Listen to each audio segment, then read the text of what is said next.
And there we go. All right, let's make sure we're good.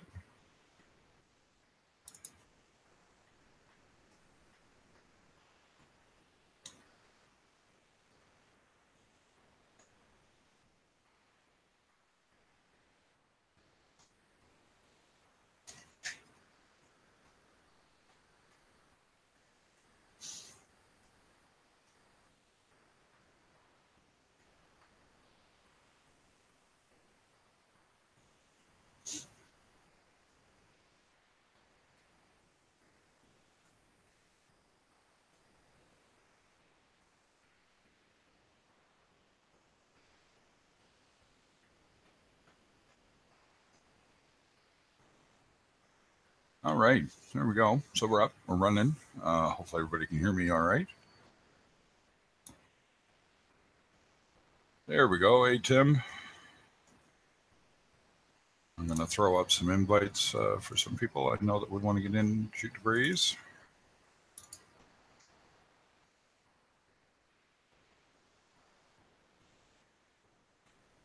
And where's my code? There he is.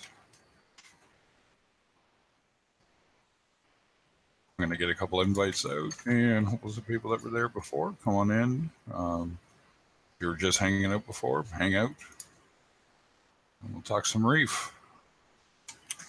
Yeehaw! Technical difficulties. My bad. I thought it was going to work. It's not, so we'll figure that out. I got a couple of routes I can take here. Like I said, my move and life are ever evolving, so I'm kind of used to that. So.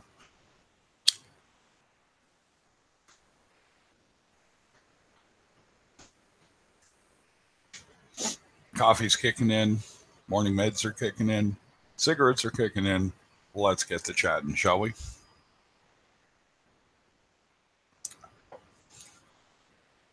Hey, Doreticut, what's going on? How you doing today?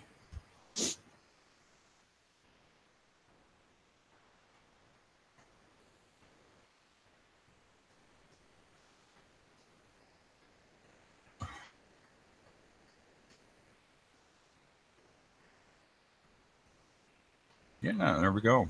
Tim, I sent you a link. If it doesn't get there, let me know. If it's the old live.com issue again. Raining, same here. It's very foggy.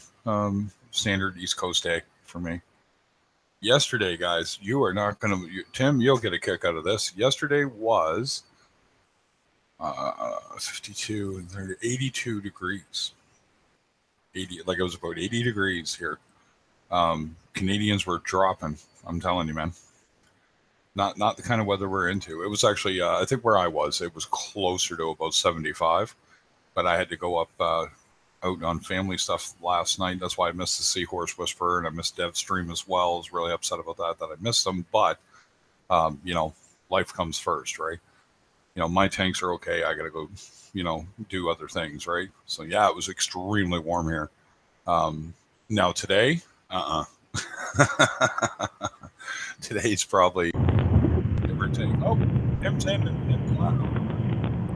Yeah. Hey, good morning. Good morning. Oh, just a second. There we go. I got you. All right. I had to pull you off my desktop stream so you didn't start looping through. There we go. My bad. Like I said, problem with my other computer. It finally went down for good. The power supply. Everything else tests out okay. So I just got to replace that power supply. So hello again, Blakey. So yeah. I had a warmer. It was yesterday. Yeah, I had a scare yesterday evening. My desktop computer, I thought, well, maybe it still has.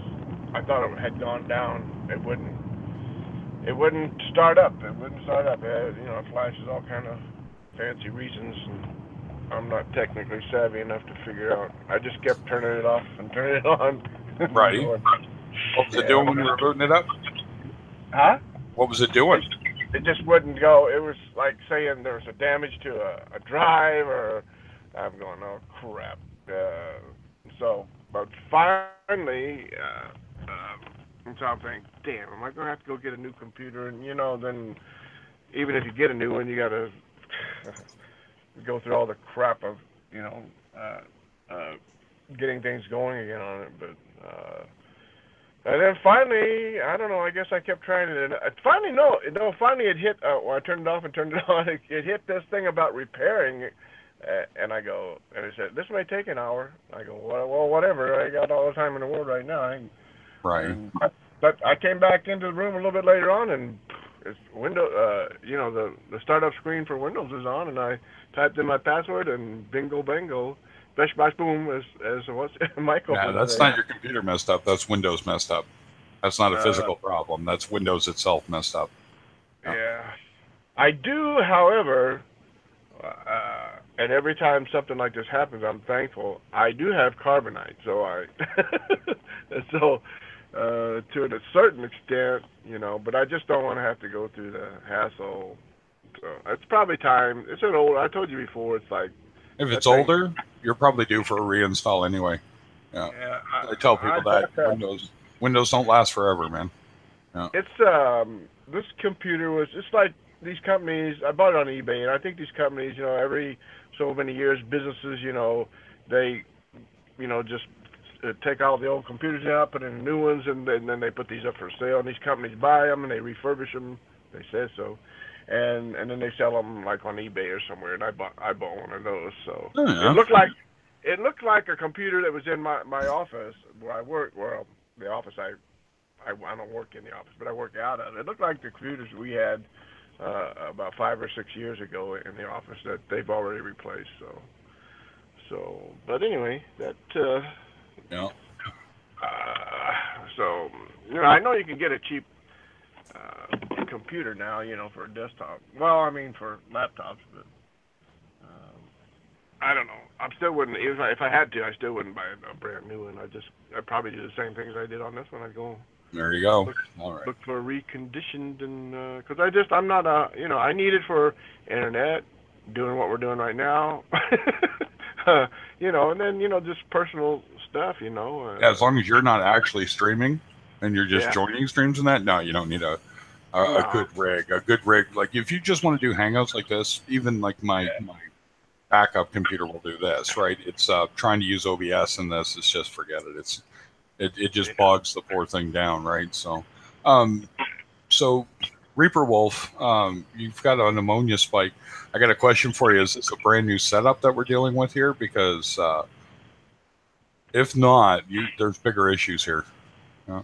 Hey, Greg, I'll be back in a second. I got to go in here. That's fine, Tim. Not a problem, buddy. Yep. Hey, Reef.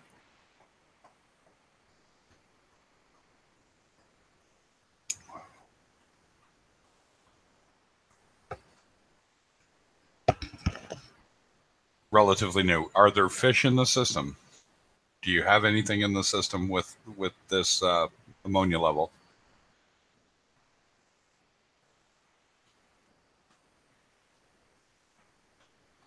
Because it really dictates exactly how you're going to deal, like the best way to approach this. So.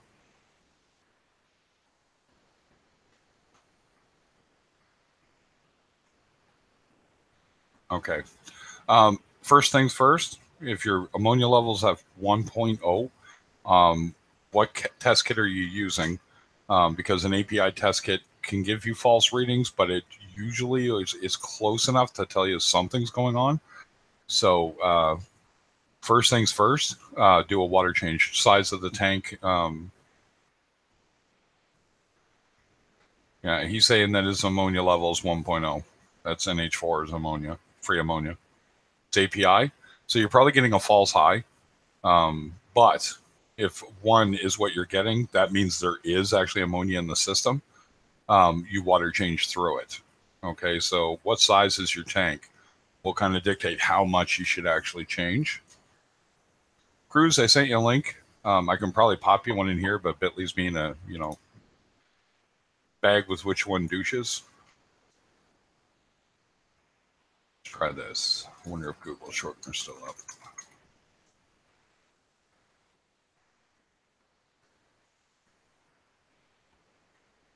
There we go. Let's try it the good old-fashioned way this way and see if it works.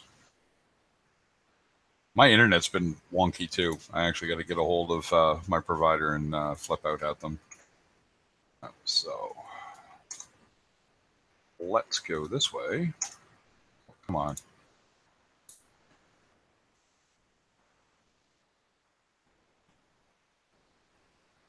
That's not going to work, so this will. All right, let's try that. All right. It's a 20 gallon. Right now, I would probably brew up. Crew's probably back me up on this with a 1.0. I'd probably do 10 gallons. If you got to swap 5 and then a few hours later swap 5 again. I'm sorry you were in there 5 minutes alone, Cruz. I do apologize for that, buddy. You probably didn't hear me. My system was all messed up, so. Hey, Cruz, how you doing?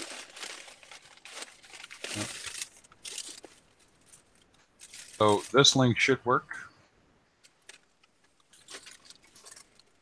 And if not, this one should work. There we go. So yeah, so Reefer, I'd probably do a 10-gallon water change. That's just creeping up on high. And we can probably get a little more in depth. If it's a new setup and you're relatively new to doing the hobby, there's a few other things you can do to kind of protect yourself and kick things in gear and keep those fish safe. One, did you use any bacteria? Doesn't work. Okay. I sent you a link. So you should have a new link there in the email.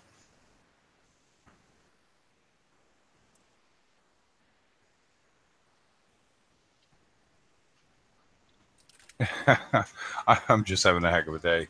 Don't even get me started, guys. I actually have, remember the equipment we were talking about?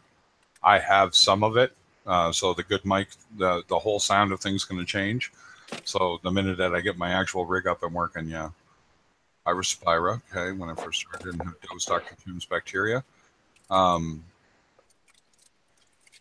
a 20-gallon system, what kind of fish are we dealing with here? What size, what did you put in? What are the fish? Is it just a couple of clowns? What a couple of clowns.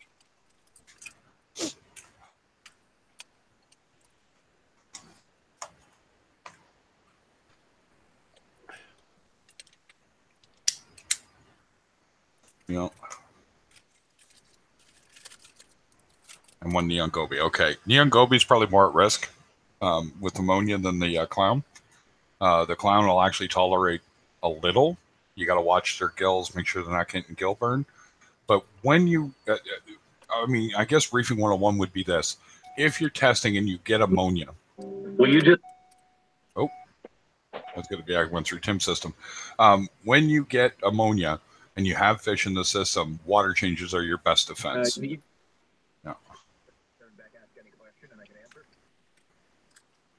I love how I keep slapping back through your system, Tim. That's weird for a change.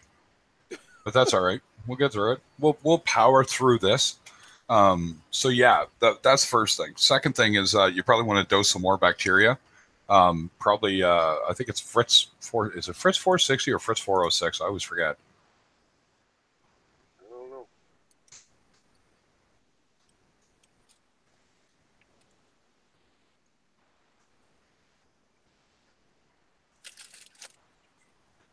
And it's a new tank. You probably could do Fritz Turbo Start 900. I think it's called.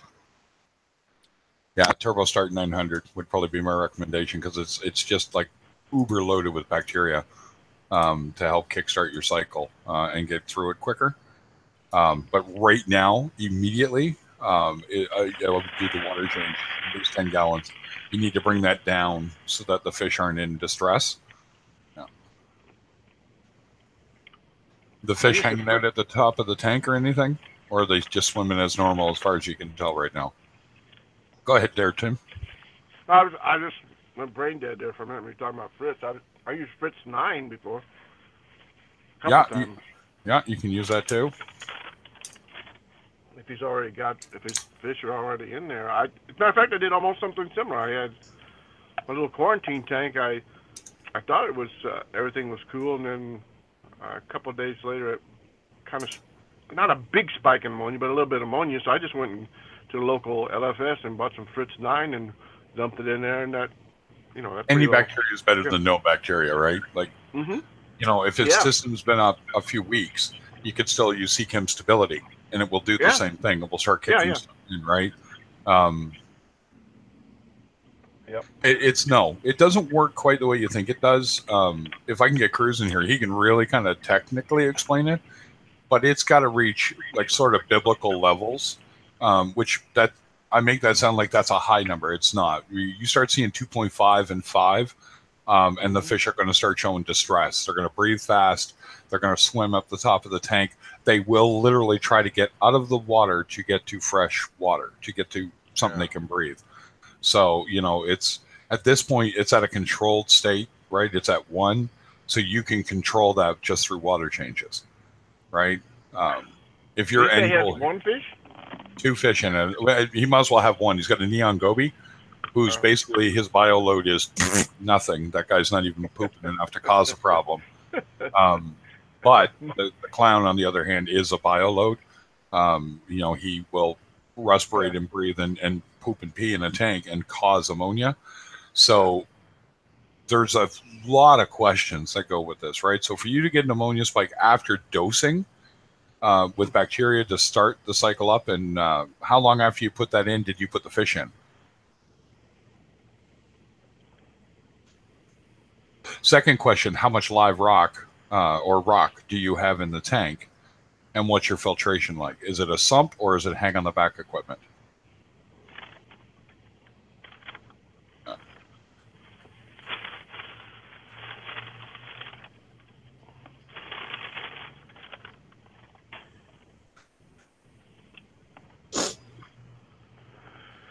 What size tank has he got?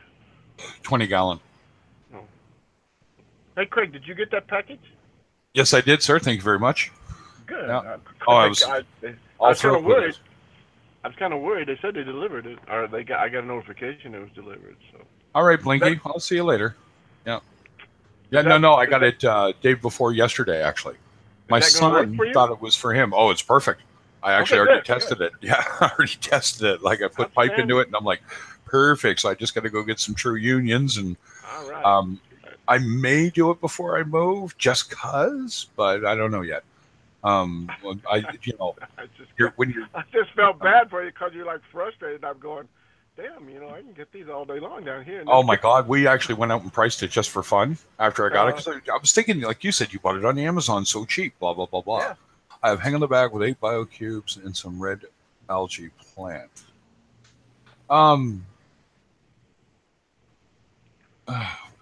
Any way you want to run that, you're trying to run like a little mini hang on the back refugium at the same time. Okay. And how much rock? And you put them in 2 weeks after starting the system. You could have put them in right away.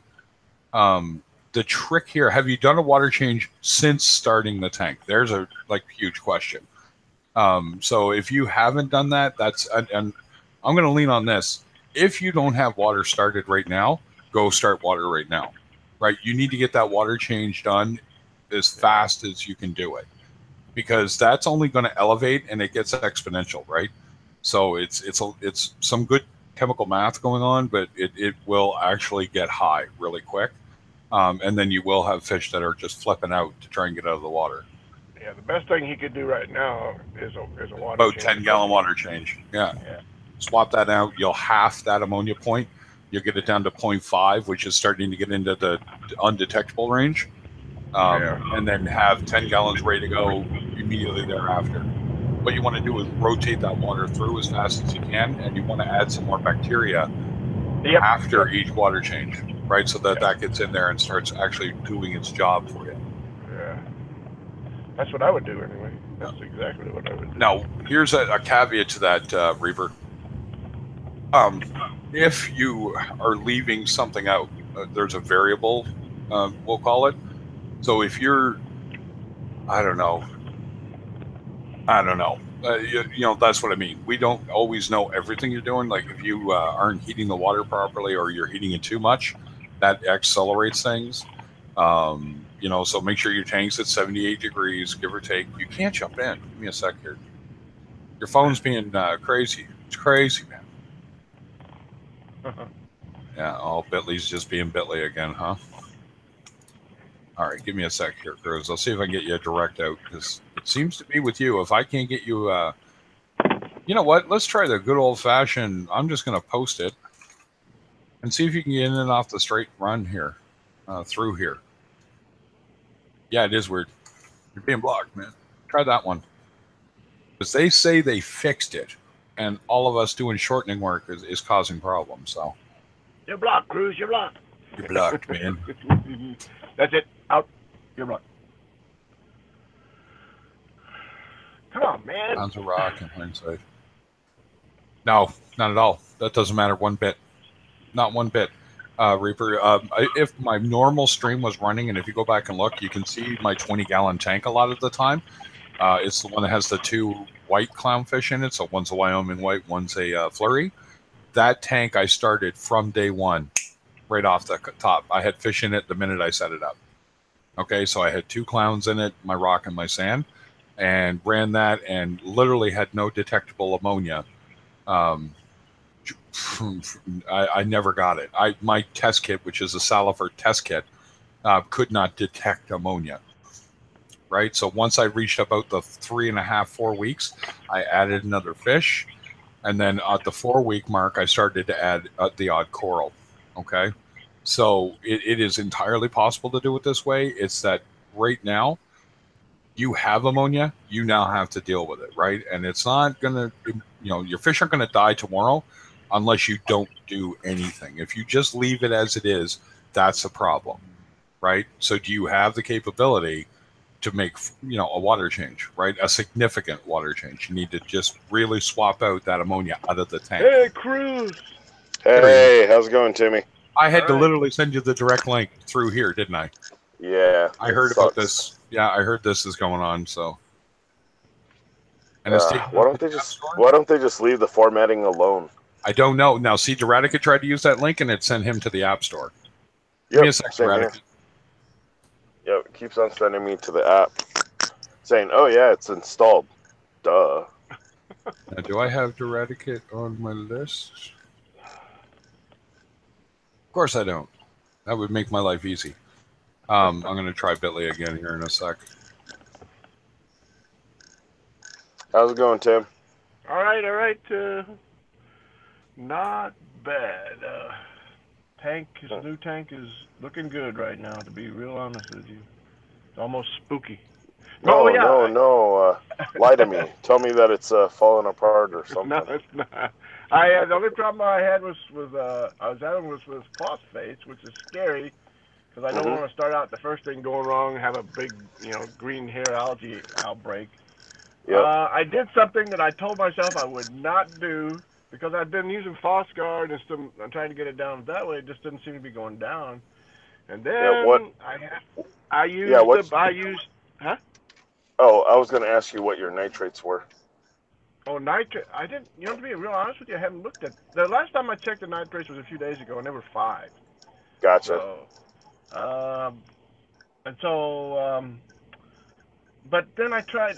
I tried this because I don't know if this is actually the fault of my problem before or not. But I was doing something like doing 2 or 3 things at the same time, which is not good.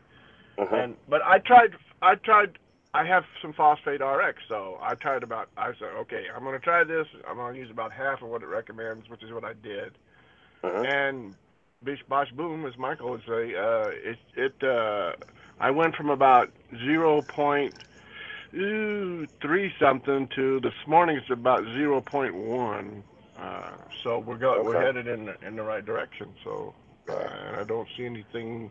The corals all look fine, and everybody seems to be doing.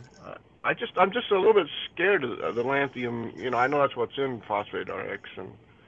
Lanthanum chloride. Yeah, lanthanum chloride is, especially when rocks are leaching. That's one of the things that we dose, and then we catch a lot of that precipitate. Hi, Lisa. Have a good day. Hey, exclusive. Hey, that link worked for me. It's just that flocculent or whatever you want to call that stuff. I just was having trouble with that being hanging around in the tank. I just couldn't seem to get it out before. Now I think it's what turned into a bunch of like brown globby looking stuff before. But like I said, I don't know if the phosphate RX did that or something else I was doing did it because I was doing a couple things, being stupid, like I do a lot of times, and doing things at the same time. So I don't know. But I put a 10 micron sock in the sock, and the skimmer running, and I pulled those out this morning and put new socks on, and so hopefully it looks okay so far. So and phosphate's going down, so Excellent. Excellent. corals look fine, the fish are fine, and I should Very probably nice. enjoy it while I got it, because who knows what's coming down the road. It should be fine. It should be fine too. There we go. So that's yeah. Oh, go ahead. No, I'm just going to jump in here. So Reefer, change water. Unless you see a lot of fish poop or crap in the bottom of your tank, don't worry about your sand bed. Just get that water change done. Go get, I'm going to say get the Fritz 9 turbo stuff if you can get it. If you got an area to get it, just because you've got this weird spike. Because if you did dose Birospira and you dose Dr. Tim's one and only, now are you talking about Dr. Tim's one and only, or were you using ammonium chloride? I got a question here because I literally do know somebody who did that. We won't go into what I called that guy for doing it. The fish in the system, because he did not understand the premise. It happens. But that's a personal friend. I wouldn't do that to just somebody I was talking to. I'd say, no, whoa, no. Now go change your water. You got to get rid of that stuff. So now we want to know what you called him. Oh. I looked right at him. Let's just say one. Yeah. Wait, what happened, Craig? I missed it. You're gonna love this. So I'll kind of explain. So he set up a new system, knows that I know how to jumpstart a system, saw me do it, saw me successfully do this. Not just this new tank, but I've done it before. And he, I can do that. All right. So I fishless cycled the tank. So I put the ammonia in, ammonium chloride, right, and then I dosed the ATM Colony Marine, right? And 3 days later, undetectable ammonia, and I put the ammonia in. The 24 hours later, no ammonia. We're good to go. I have nitrates in the system. I can rock some fish right now, and it took like 3 days, right? Which led to me, why bother putting the ammonium chloride in? I'll just put 2 clowns in, and I'll just let it take longer. You know what I mean? So that's premise and theory. So for some reason, he dosed the bacteria, put the fish in, and then was dosing ammonium chloride. Oh crap! So he's putting 2 parts. Oh yeah, those fish were unhappy, man. They lived. They're still alive today. But he called me up and goes, "Man, they hate him." Oh, they're not liking him. And I said, "What on earth made you think that's the way to do it? Bag was which one douches." Right? And he just, what did you just say to me? I said, I called you a D-bag, man. Anyway, I said, you're an idiot. I said, what the hell were you thinking? I said, the fish create ammonia. So if you're going to put fish in, you don't need the ammonium chloride. Right? Should I siphon half once or twice? Half twice. You're going to want to do 10 gallons and then 24 hours later, do it again. Because I hate to do this, guys, but I got to jump out. I got to go to a meeting. Well, you do it. All right. Not a problem, Tim. I gotta get paid. So all right, have fun. Later. Bye. See you later, bud. All right, man. Make your money. So Reefer, just to kind of put a cap on it for you, do 2 10-gallon water changes in the next 48 hours. You used Eco Balance. I'm not familiar with Eco Balance. Is that a bacteria? Is that a stability thing? What is it? I mean, I can look it up. Don't get me wrong, but I'm feeling lazy and I haven't had enough coffee, so. Craig, would you type to save your own mother right now? Nope. Ain't doing it. Multi-strain probiotic bacteria. I've never personally heard of it. Not going to say one thing or the other. No personal experience with it. Wait, who? Which Eco Balance, he said it's called. Eco Balance? Is it Biospira? Is that it? Or let's have a look here. Eco Balance. Sorry. The phone's going off out there today. It's like, now Eco Balance. Who makes the product?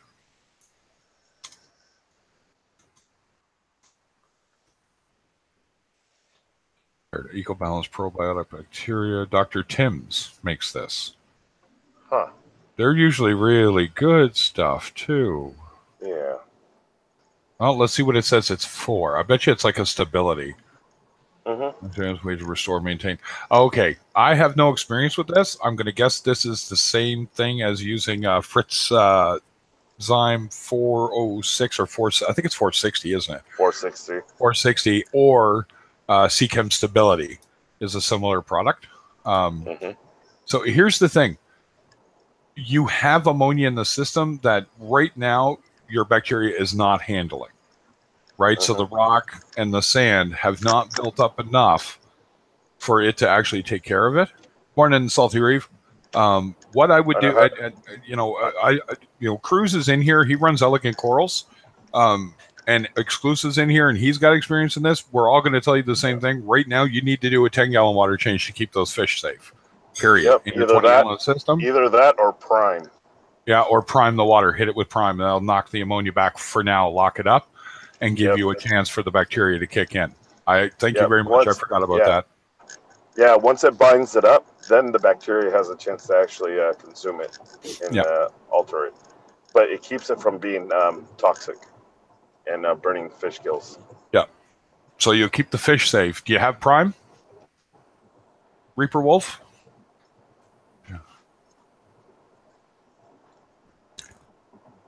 Yeah, what was the big one up here? Cordon. Yeah. Ammonia lock? Yeah. Ammo lock? Yeah, ammo lock. Ammo lock 2. Yeah. That one's a good one too, for the time being. It's a little jelly. That's one of the reasons why I like prime. It actually flows. Yeah, he's got API ammo lock. Yeah. See, the thing is, I'd go get a bottle of prime. I know it costs more, but it's going to lead to less issues in the system. Less slime buildup on the fish. Slime buildup. You got it. Clogged up gills. I mean, a lot of that API stuff, the ammonia lockup. You got to remember how it's working chemically, and the fish is trying to breathe, and he's got ammonia in him, and you could actually cause the fish problems. That's the only issue we have with that stuff. It works. Exactly. But livestock have an issue. Yeah. And it also drives off the oxygen. So while you're doing that, just go ahead and bubble somewhere. Aerate. Throw an air stone in, throw a little extra something in just to keep it going for now. And it will actually, in the long run, benefit your tank. Yeah. Right? So... Because everybody keeps on adding stuff, and what they forget is that every time you add something to the water, it drives off the oxygen. Your ORP drops, your freaking DO drops, and people don't seem to understand that water is like a sponge. It can only hold so much. When you put something else in, something else has to go. And in this case, a lot of the gases get degassed, including oxygen. Or... if it actually utilizes as a binder, utilizes whatever chemical as a binder to attach to ammonia or, detoxify heavy metals and stuff like that, it binds with oxygen.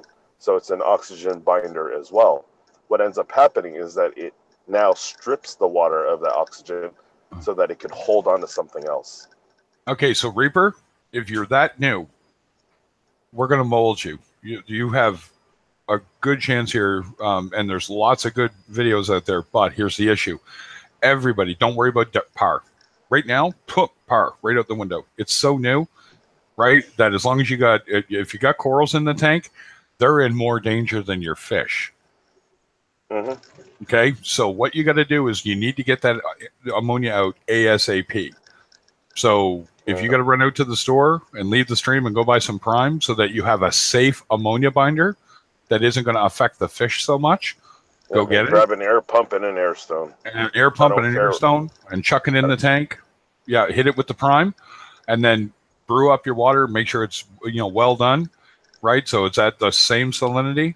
Swap out 10 gallons. Give it 24 hours. Even give it 2 days. Test it daily. Right? Test it. Don't test it hourly. You're just chewing up a test kit for no reason. I will tell you I have experience with API test kits showing 0.25, even when it's 0. Just to let you know, right? API just, unfortunately, their quality control on their test kits was shady. Well, it was supposed to have been meant for the hobby, not necessarily for scientific purposes. Right, yeah. It's only so accurate, right? So if you're out, and they have Salifert, get a Salifert ammonia kit. That one will absolutely tell you if there's any detectable ammonia. Yeah, that would be considered dangerous for wildlife.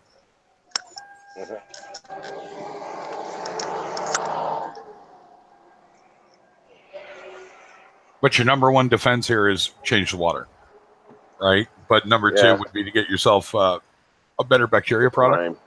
Yeah, and get some I would prime say to lock it prime. up. Prime number one, lock up that ammonia. Also, another thing is for the first couple of months, if he's, I'm just coming in this late, but if he's just setting up, get the, is it Seachum that has that ammonia batch? Yeah, yes, Seachem alert. Yeah, get that and just put that inside your tank and leave it there for, you know, a good month, month and a half, 3 or whatever. 4 days. Yeah, it'll let you know. Yeah, it'll pick up on it faster than your test kit can. So like that, if you're not testing, you know, or if you see it spike up, you'll see it right away, and you could just take action on it. Yeah, because literally one capful of prime does 50 gallons, as I recall. So you literally put a capful in and bang, and it binds that up, takes it away right away, and it does it without sliming up the tank. Right, so because it really, at this point, you know, your API kit's saying 1 part per million. There could be more, there could be less. So the trick here is to not overreact. Right, so the best way to not overreact is bind up the ammonia, give the bacteria that's in the tank that you've dosed a chance to work, have bacteria as a backup, because I have heard of dead bottles. It's not very often anymore, but I have heard of it. I have also, unfortunately, heard of fish stores opening and draining and just putting salt water in the bottle. So I'm not going to say that's the case here. I'm sure that's an extreme case I heard of. But yeah, you know what I mean? So it's always good to make sure when you open the bottle, make sure it's sealed. Make sure you have to pop the seal. Because if it's open, you know, fair enough, right? It's useless. Yep. But I wouldn't scream about it. I wouldn't go crazy. I would say, go ahead, Cruz. Yeah. If I may. Before doing water change, I would actually utilize the fish rate. The prime should do the job, you know, just to get rid of the friggin' excess ammonia right now. Yeah, oh, it will. It'll absolutely lock it right out. So, yeah, especially if you know, he's new. Or, you're going Iron Man, buddy. You're going Iron Man. Doing water,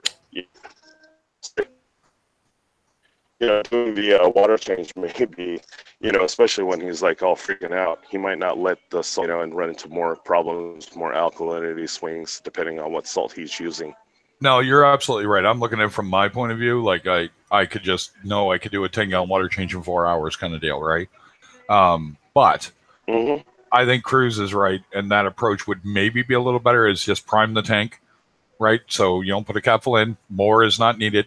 A capful, literally, if you read the directions, I do believe 5 mils does 50 gallons. So, you know, you can't overdo it at that point with prime, and prime does not slime up, right? So you're not going to wind up with something that's all over the fish or all over your rock or all over the place. And then just keep an eye on it. Hey, Danny. And just keep an eye on it and test, you know, for it. And then have a bottle of bacteria that you can add that will now help with it. And that's about it. And then if you're starting to notice problems, get ready for a water change. Yeah, go ahead, X. You were going to say something? No, what does he have in the tank? Does he have fish? Yeah, he's got the hangout slank's not working again. Corals and fish? Yeah, he's got corals and fish in there. Oh, so he did what I did, basically. He did, and he did it right from the sound of it. He added the right product. He's just got a weird ammonia spike. You know, look for excess food in your tank, man. Yeah. Yeah, I don't think. That's where the oxygen comes in. Yeah. And that's where the oxygen comes in. Start it helps bubbling. the bacteria establish. Yeah. Oh, it's sorry. Yeah, that's the other thing. Bubble. Get yourself an air stone and a pump. Yeah, fresh air. Yeah, fresh air. Yeah, as fresh as you can make it. Yeah. Does he have a Chaeto or anything like that in the sump? He's got a little red algae. He doesn't have a sump. He's running a hang on the back. He's got some bio something. I really couldn't say what he said, bio blocks, but I'm probably going to guess he's got those noodles, as I like to call them, that come with like fluval. You guys know what I'm talking about, that porous media. And I mean, that's helping. It's not the best stuff, but it's helping. It's a good start. And he's got some red algae I'm guessing that's ornamental algae, some kind of macro. Yeah, probably dragon's breath or something. Yeah. Or gracilaria. Yep. So I guess at this point, the best way to ask it is Reaper Wolf, do you understand what we're talking about, or do we need to lay out a better plan here for you? Like, I just want you to make sure that you help out your fish so you don't end up with a crash. Yeah. Because you got coral in there, they're not going to suffer that level for long at all. And they're more susceptible to the slime from inferior ammonia products, anti-ammonia. Ammonia locks, call it what you want. No. So do some prime. You can buy safe. That's the powder concentrated form. Just follow the directions. It's really easy to do. It's even more concentrated and lasts longer. And as long as you keep it dry, lasts indefinitely. Once you've done that, start aerating. So get an air pump on the go with some airline and an air stone. Just bubble the tank, right, nonstop. Just let it run, and keep an eye on it, and see if it comes back. Are you in a basement again? Man, Hangouts is being weird. Usually, Cruise doesn't have that many problems. No. Yeah. There you are. So, what were you saying? Yeah, I got you back. I can hear you again. Sorry. I'm saying that the oxygen will actually jumpstart the bacterial population. Yeah. The thing is that the oxygen purges the bacteria to produce different sets of enzymes. Especially when oxygen is high, low, enzymes don't make bacteria. So. Oh, okay. Well, Eradicate, I'm going to give you a wrench. So when you find it, you can actually post it. There you go, brother. Yeah, something that it kind of explains it. So, yeah, and that's fine. But go get the other stuff we're talking about, Reaper, if you can afford to do so. The real trick to this is what we're talking about. Is going to, in the long run, you're going to have more success. The water change, you can think of it like doing a blood transfusion. You're just pulling out, putting it back in, but you got to find the underlying cause. What the prime will actually do is let the bacteria grow that take care of that in the first place, so you stop having that problem entirely. All right. Well, you're no longer a moderator then. Remove. You're done. Wrench given. Wrench taketh away. Yeah. There we go. How are you doing today, X? I'm doing all right. I'm just testing over here. Oh, cool. Nice. Right. Yeah, I test every day basically now just to make sure that everything is okay. I'm not sure if you know, but I went full aquaforest, so now I got to check just so that nothing jumped out of whack. Yeah, and now it's be patient and give it a few weeks. You know what I mean? Just watch it, let it go through its evolutions, right? So. Yeah, I mean, honestly, I haven't been working for like almost a month and a half, so there's no money to spend on the tank. So at this point, I'm doing what I should have done from the beginning, which is just get back let it do its thing. Yeah, exactly. So, I like being poor in one way because it definitely keeps me from messing with it, right? Yep, yeah. I'm kind of forced to. I wanted to do a couple of things, add a couple more fish, some corals, but now I'm at this point where I'm like, can't do that. So I'm forced to just sit back and wait and let it do its thing. Danny Soto wants to come in. Danny, do I have your email? Give me a sec here. Danny, pop. Yeah, it's working for some. It's not working for others, man. It is the weirdest thing today. I've got literally less than half it worked for. You're one of the few that got in with the link. Are they using Chrome or what browser are they using to come in? I think Danny uses his phone, and I know the phone can be weird. Danny, if you want to pop me your email, I'll email you the link, and that'll get you right in on a phone. Yeah. Blue name wrench makes you feel weird. You don't like it? You don't like drawing attention to yourself, huh? What are you trying to say, Eradicate? What am I accusing you of, sir? Yeah. Other than being a person who hangs out in my chat. I'm not. That's it. So there you go. Sorry, guys. Didn't mean to cough there. On that kind of a day. So, yeah, I've got some big plans coming. I'm actually working with a small production team, let's call it. So we're going to start making some videos, mostly funny, but informative, but funny. The best one's the one we're doing right now with my fox face. I think you guys are aware, or some of you might be aware. My fox face likes to eat and poop sand. I don't know what his issue is, why he does it. I know it's got to be the algae on the sand, but it just makes me panic that one of these days he's going to gobble up the right size piece of sand that's going to block him, and I'm going to wind up with a fish that has a bowel obstruction and die on me, because we're definitely not going to be able to do what was done for me when that happened. But so far he just walks around pooping all over the rocks, basically putting sand everywhere. It just led to me saying something while it was going on and making a sound effect, and there you go. So your imagination could run wild. So we're going to actually get access to a fairly decent camera, and we're going to have a little fun. Yeah. Life on the Reef, I think we're going to call it. Something like that. Anyway. Yeah. Think SpongeBob SquarePants, but with real fish, right? Okay. Let's just say we were showing my fox face swimming along doing this with a lot of grunting. That's the only way to put it. Bear down. You'll get her out. Bear down. So I'm looking forward to that. It's going to take a few weeks. I got to move. So the move is really going to mess things up. But yeah, we're going to have a little fun here. So. Yeah. Hi. Let's cruise at a grocery store. What are you buying, Cruz? Buying junk food, Cruz? Buying more junk? Find everything okay? No, knee brace. Oh no. Oh, what you do to yourself now? Your wife's card? Yes, please.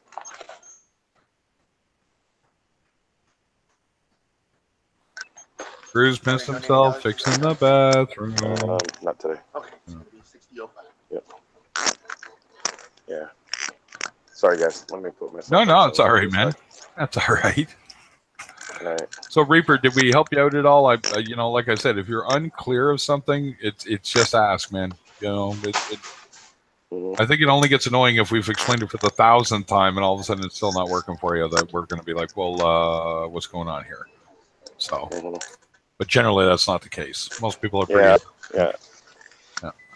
I would just do prime this time around. Yeah, prime it and bubble. Get an air stone in there. Get the oxygen levels up in the tank to compete with what you're doing. So, and that'll help you out. And then just keep testing, and just see if it starts to drop off. And get yourself a better test kit, man, if you can. I know money's a thing, and I know Salifert aren't the cheapest kit, but for this application, Salifert's the best kit, right? Does Hannah make an ammonia one? I think they do, but it's like uber bloody expensive, as I recall. It's like $75 or some crazy crap. Yeah. So yeah. So there's the day. My tank, my 20's doing good. Might be a little too much flow in my 20. I'm starting to think there might be. My torch is okay with it, but my hammers and my frog spawn, they're still not fully out yet. Like puffy. So there could be not enough nutrients going on or something there. I'm not really sure, but again, I'm not knee jerking into anything. I'm just sort of like, okay, well, maybe we'll turn the lights up a little bit. It could be a light issue, right? So I'll try that first. And if that doesn't work, then I'll start looking there. My parameters all check out okay as far as I can see. I didn't do an ICP test, but you know what I mean, right? So yeah. So Danny, Danny Soto. I definitely want to get him in here, Danny. I haven't talked to you in a while, man. You crazy trucker. Haha. A mother trucker, right? All right. So Reaper's back. All right. Can you hear me? All right. So you did you did how much of a water change, Reaper, I guess? Because we're still going to recommend you do the other thing, too. Get some prime. Get an air stone and start bubbling up that tank, and guarantee that the tank will snap around. Even with the water change, it'll happen just faster, right? Because you'll actually have taken out. So you did a 50% water change. Good. Test for your ammonia. See if it halved it. It should roughly have halved it. Roughly. Right? So. Yeah. Did all anything you've done. die in the tank? Nope. And right now is, and you have a skimmer. Okay. Yeah, he has a 20-gallon. So he did 10 gallons of water change. 20-gallon tank? Yeah. On a 20-gallon tank, yeah.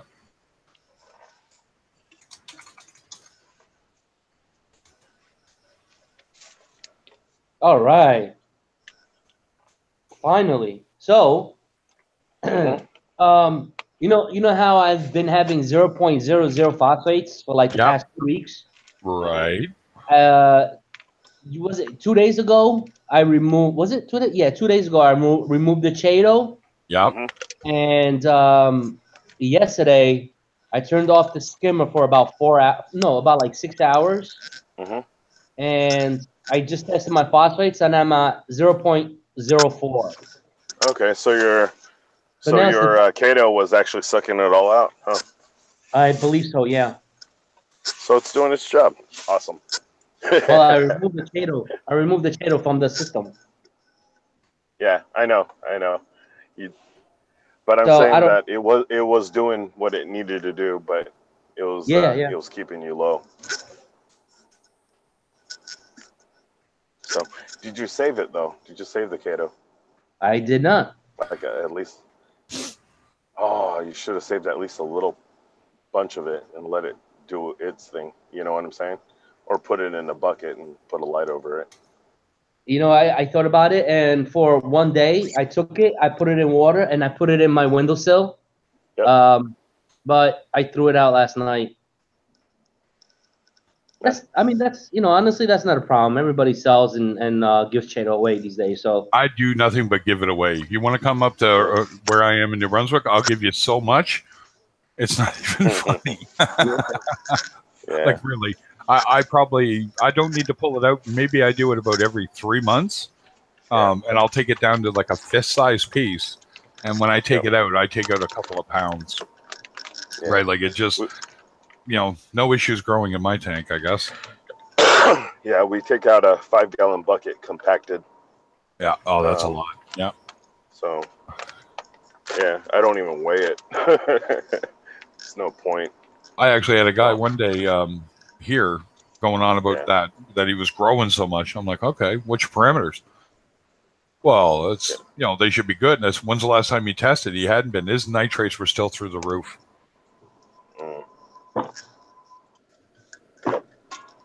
Testing the PAR on ammonia. Yeah. I don't think PAR has anything to do with your ammonia levels, but okay. Sorry. No, it doesn't. Not at all. Yeah. Yeah.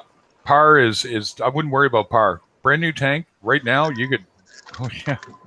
I would just make sure you don't have ammonia in your tank, and I would definitely I'll say this for the last time. Go get some prime. Go get an airstone and airstone. I know you're using an airstone skimmer.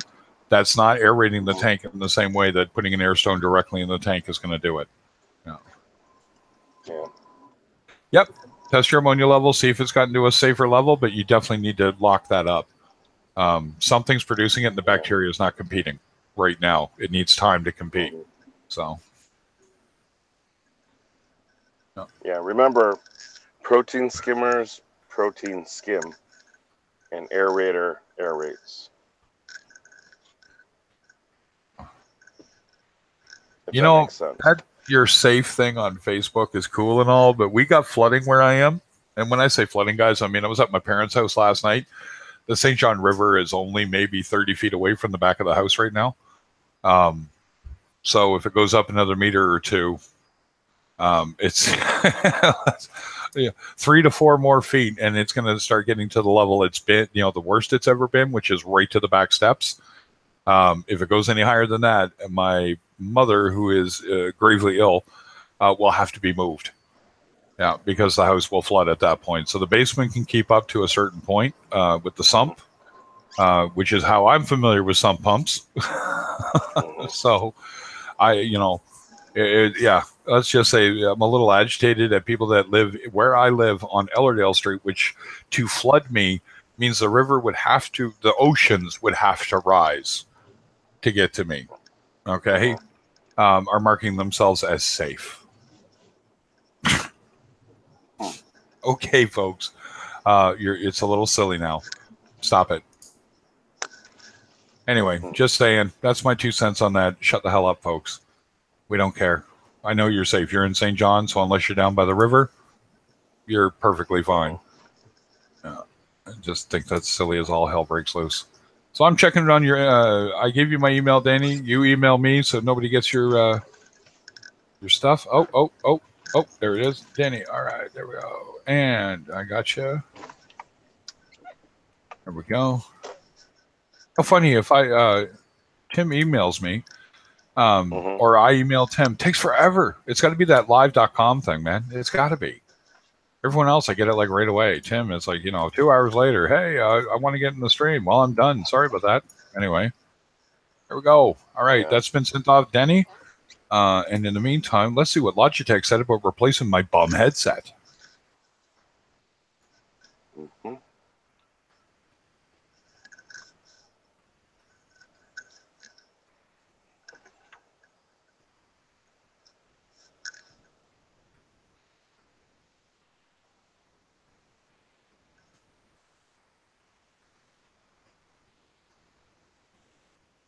Oh, are you kidding? You really? I just told you I did all that, you douchebags. Anyway. They're trying to troubleshoot it for you. Yeah, and it's like, really? You don't think a bunch of techs can figure that out? That after 9 computers, this headset will not pick up, but it works in my phone. How's that grab you? So if I hook it up to my phone, the Samsung USB adapter there, you guys know what I'm talking about. So it takes it from the Samsung mini USB to a full USB. Works. Really. Oh, anytime, Reefer.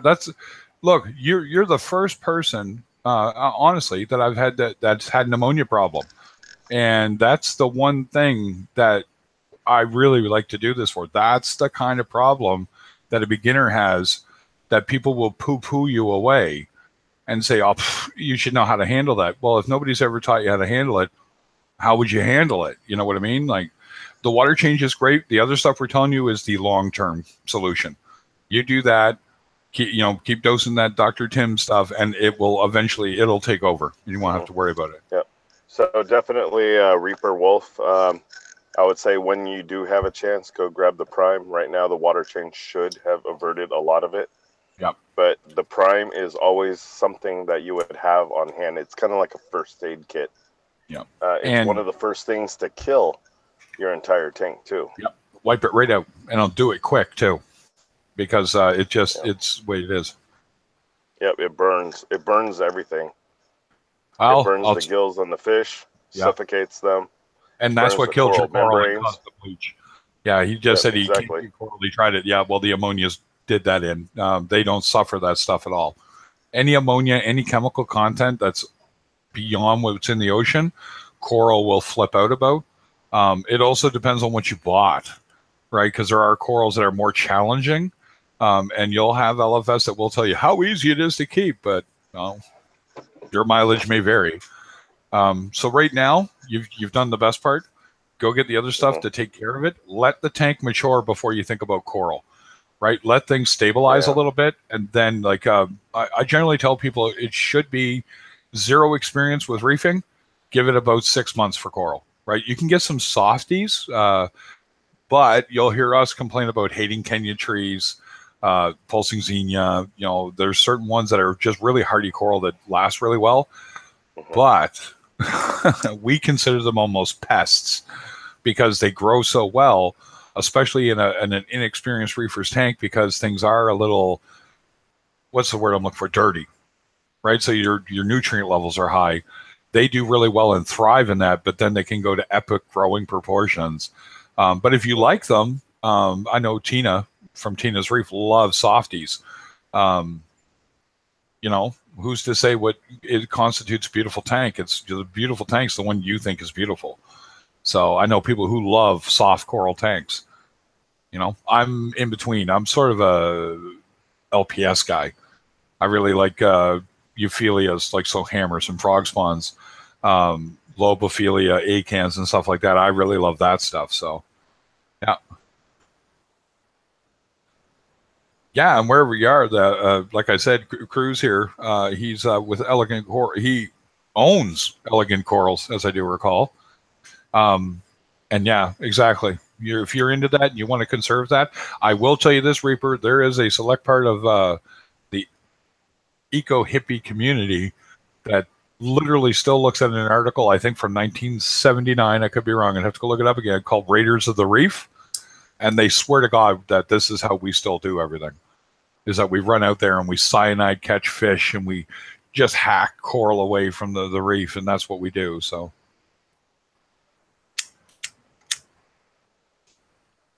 Elegant Corals videos or my videos? Because we are affiliated, they sponsor me, but I don't make their videos yet. That'll be coming, I swear to God. Wait till I do that one on the Fox face, man. You'll be like, yeah, you got to come up here and do that. I will. I actually put in for my passport again. So, Craig, how are they exactly sponsoring you? Is it with equipment or? It was a little financial bump this time. Okay. Just a small one, right? It wasn't huge, but it was. You know, I really like talking with Cruz and working with Cruz. He comes in, he talks on my streams and other streams, and when he does. And, you know, Cruz is a great glut of information. Cruz has been doing this a long time. So, you know, we just talked one night and it was, he likes how I run things, how I, you know, do my stream and my ideas of where I'm going. Right. So, you know, I maybe. That's right. That's fine. Yeah. And it's the same thing with Nick from Aquarium Cabinet Solutions as well. Is a sponsor on my stream. So that's why I don't like it that my computer went down. So we're working on it. You know, don't cheap out on your power supply, ladies and gentlemen. Don't. Yeah, that's the next thing on my bucket list is to get a good power supply. Oh, that's a really, yeah. I used to buy just Enermax power supplies. You couldn't get me to buy anything else at one time. But they're so bloody expensive now. You go price an Enermax 1,000 watt power supply, and then do that against like the Jupiter 800 watt or 1,000 watt, right? Like apples and oranges price wise, right? Yeah, there you go. So Cruz just said it best. I was just going to jump to that question that Reaper had. So what is the difference between growing corals at home and fragging it, returning it to the ocean, as opposed to fragging it in the ocean and planting it back in the ocean? Propagation is a weird game. There was a conversation one night about, and Cruz can probably speak to this better than I can, because I only kind of half caught it and realized, no, that's there's certain corals that even when the heat events in the ocean happen. So if you watch Chasing Corals, Reaper Wolf on Netflix, that is the most tragic thing to watch, but at the same thing, it's very alarmist. So the Great Barrier Reef, you have to think about the literal size of this thing to what they're saying the percentage was. So I've heard numbers from 10% bleached out. There was one running around Facebook at one time said 75% of the Great Barrier Reef is dead. If that were the case, the satellite photos are lying because that's not how much went down, but a lot did. So we know something's going on. So then people were talking about this hardier type of staghorn, I think it was, coral, and planting that in place of the ones that died. What our concern, and I know it was, I do believe in a Cruz if I'm wrong, was that, but you don't know what the effect of that coral is going to be on that ecosystem, because it grows here. So what makes you think it's okay to put it here? You know, exactly, now you're like Indonesia, and then all of a sudden you have this alien species overgrowing and overrunning. And remember, different corals have different structures. And the animals that live in that reef depend on different structures and different, how do you say it, different parasites that only go on certain corals. And microfauna. And exactly. You know, we can go right down the list of stuff that it's great that they found a coral that doesn't care about heating. Okay, so the raise in temperature, and we're talking about 3 degrees, which sounds like nothing to us because it is. But to a coral, 3 degrees is like 30 degrees to us. We would feel it at that point. They feel it at that point, right? But once again, it's not really the direct effect of heat. Do you know what I'm saying? Correct. It's the driving off of the oxygen. The warmer the water, the less oxygen it holds. And that's one of the things that they keep on freaking missing the point. It's like saying my tire's flat because I drive. No, it's because you got a nail in it. Yeah, find out where the nail came from, right? Yeah. Exactly.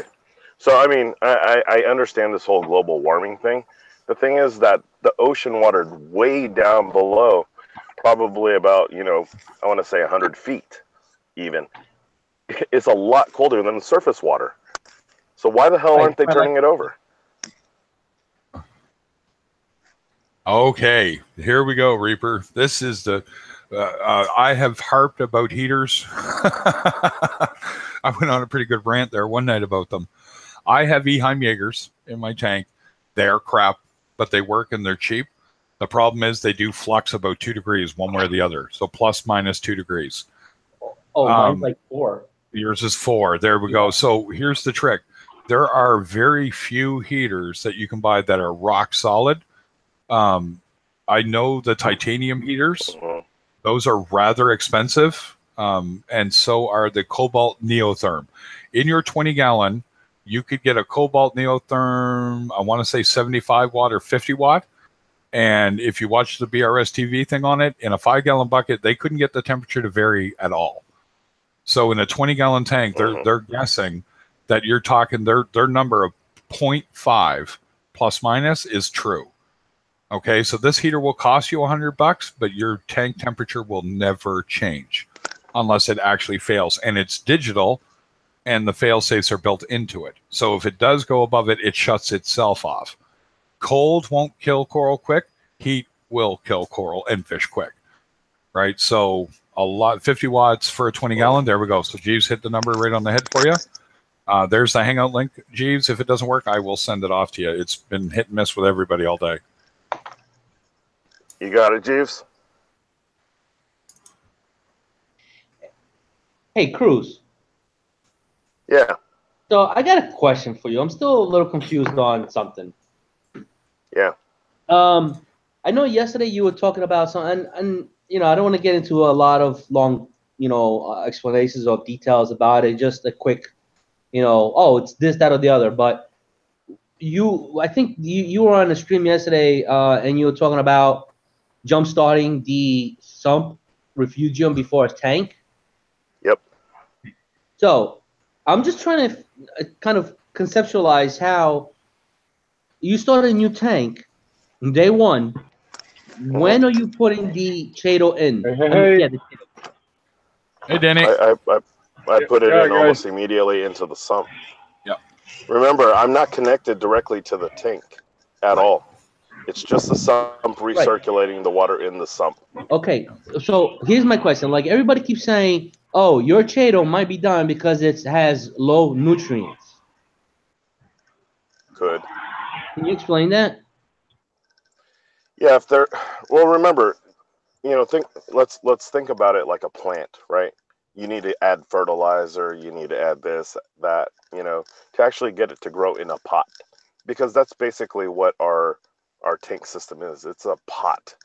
It's not getting, additional rainwater, nitrogen from the air around it and stuff like that. So imagine you have a potted plant, a house plant, and you notice that your house plant starts to die and it starts to yellow and the leaves start wilting and stuff like that. No matter how much water you put, there's something missing that's not allowing it to grow.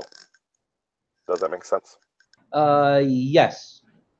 But so yeah, go ahead. Okay, no, go ahead. No, it has no roots, right? The Chado. So the only thing it can do is absorb from whatever the heck's in the water column. If your bacteria doesn't take a lot of the organics or stuff like that and change it into a bioavailable form, like nitrates and phosphates or even ammonia for that matter. If your ammonia is at 0 and your Chado up as much as it could,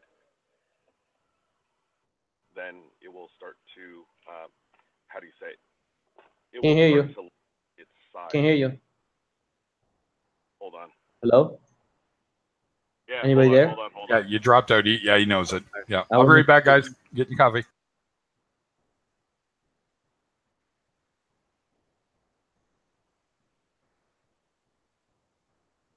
Okay, I'm back. Sorry about that. Can you hear me? Yes, yes. Okay. So basically, what it does is it limits itself in size, which means part of it will start dying off and leaching back into the system, right? All the nutrients, everything that it grew with. So it'll start decomposing. And with that decomposition, it'll get to a certain size where all of a sudden the decomposition and the release of nutrients is also feeding whatever's remaining. Does that make sense? It's Yeah. food limited. It's food limited, just like a lot of pods and pod growth. They only reach a certain population and then they stop populating if there's not enough food, if there's not enough oxygen.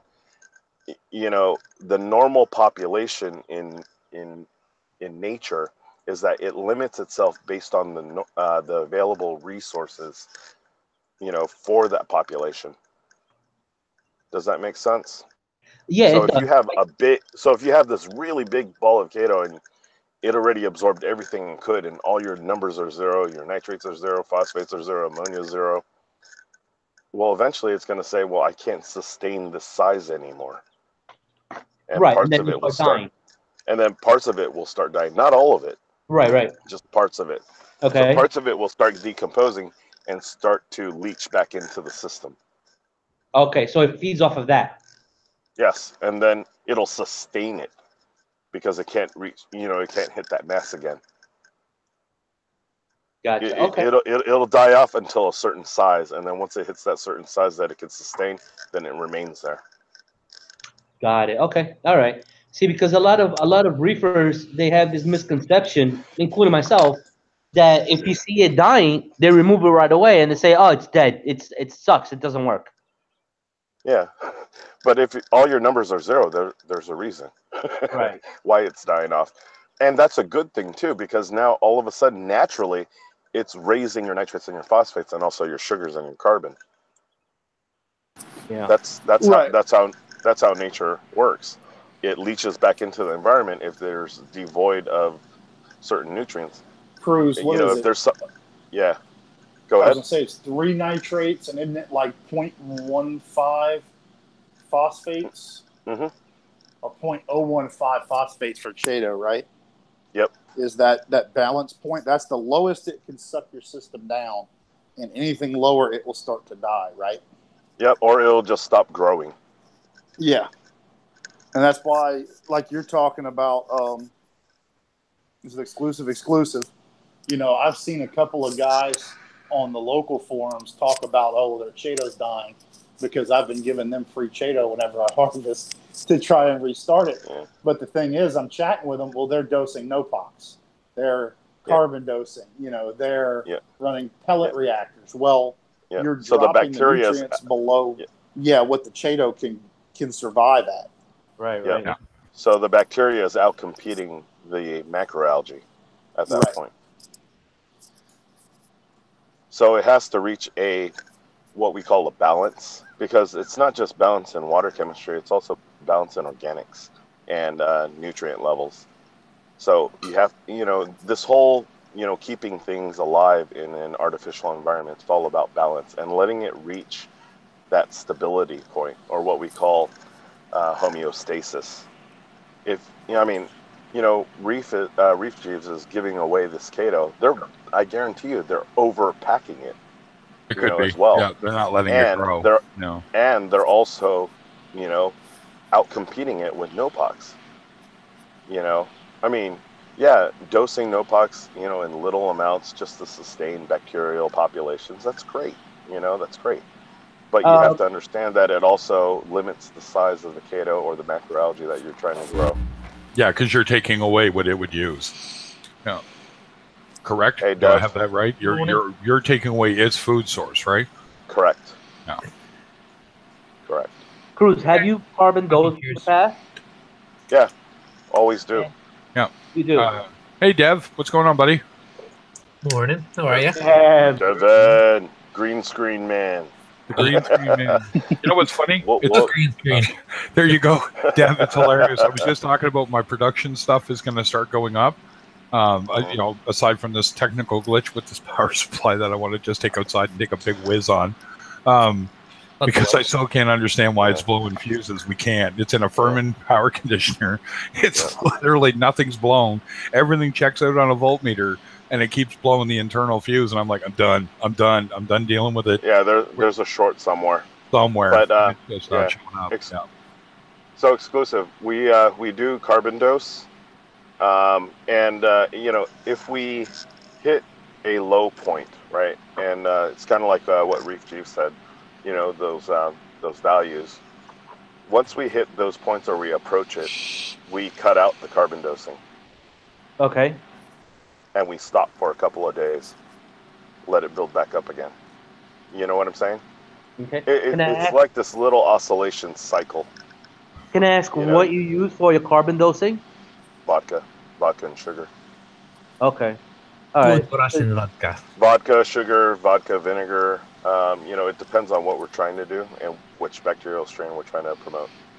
Gotcha. Okay. Or what bacterial form, because a lot of it is the same bacteria. It just learns to utilize the different carbon sources differently, and it produces different enzymes that go back into your system and could digest different things.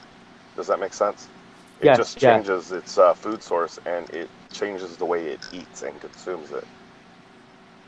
Gotcha. Okay. Yeah, we've tried fructose, we've tried glucose, we've tried, even the milk, the lactose, utilizing lactate milk. It works. It just different effects on different carbon sources. Wait, y'all use lactate milk?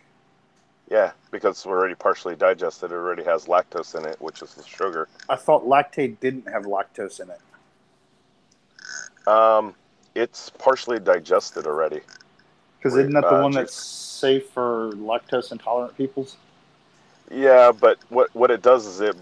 I'm not questioning you. I'm just trying to figure out. No. See, the lactose has to be broken down by something, right? Oh, I gotcha. So they put in an enzyme that partially digests the lactose so that it's a sugar form.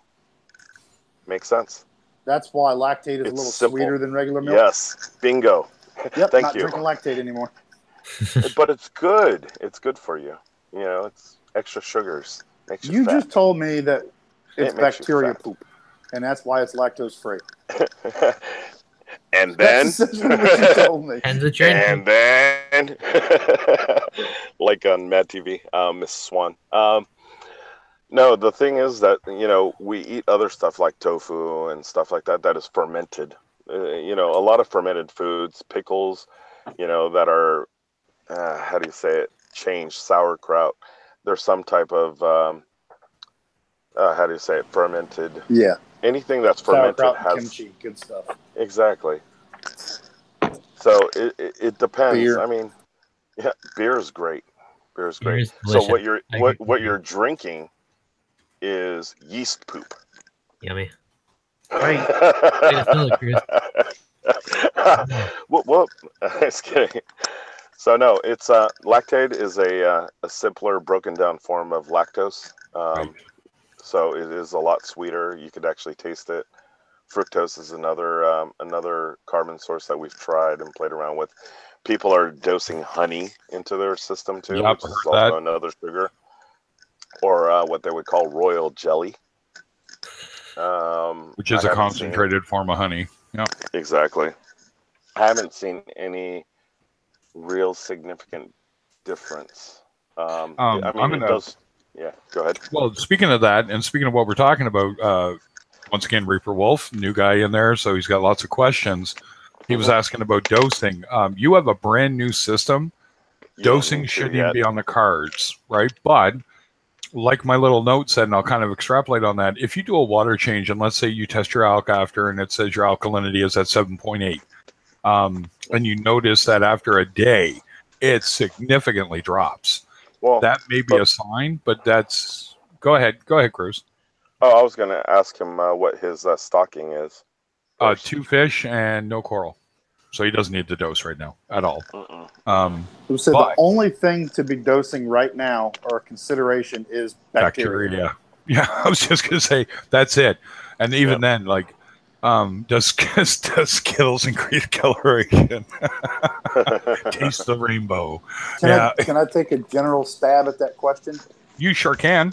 Okay. So, Reefer, if you're going to keep stock LPS, SPS, eventually most people have to dose.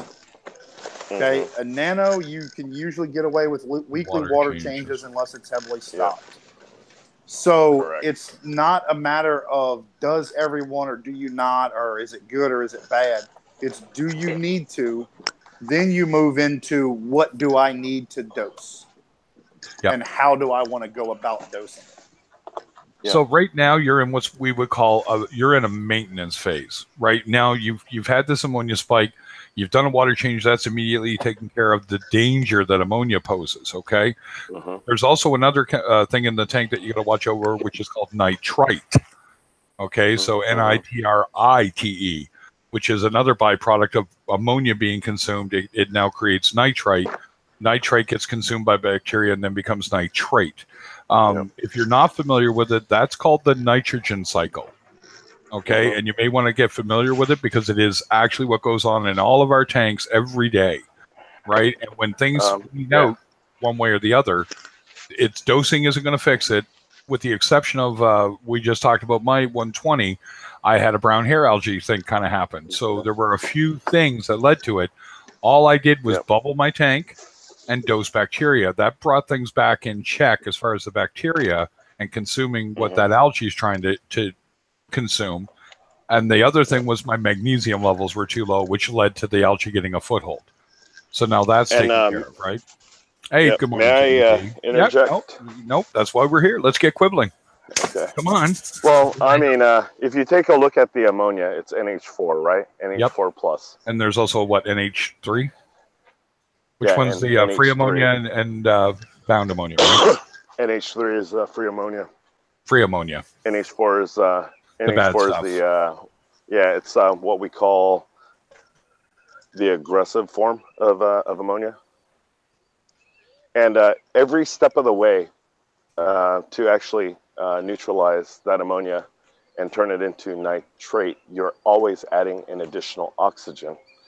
It does strip the water of oxygen over time, you know, between the metabolism of the bacteria and consuming it.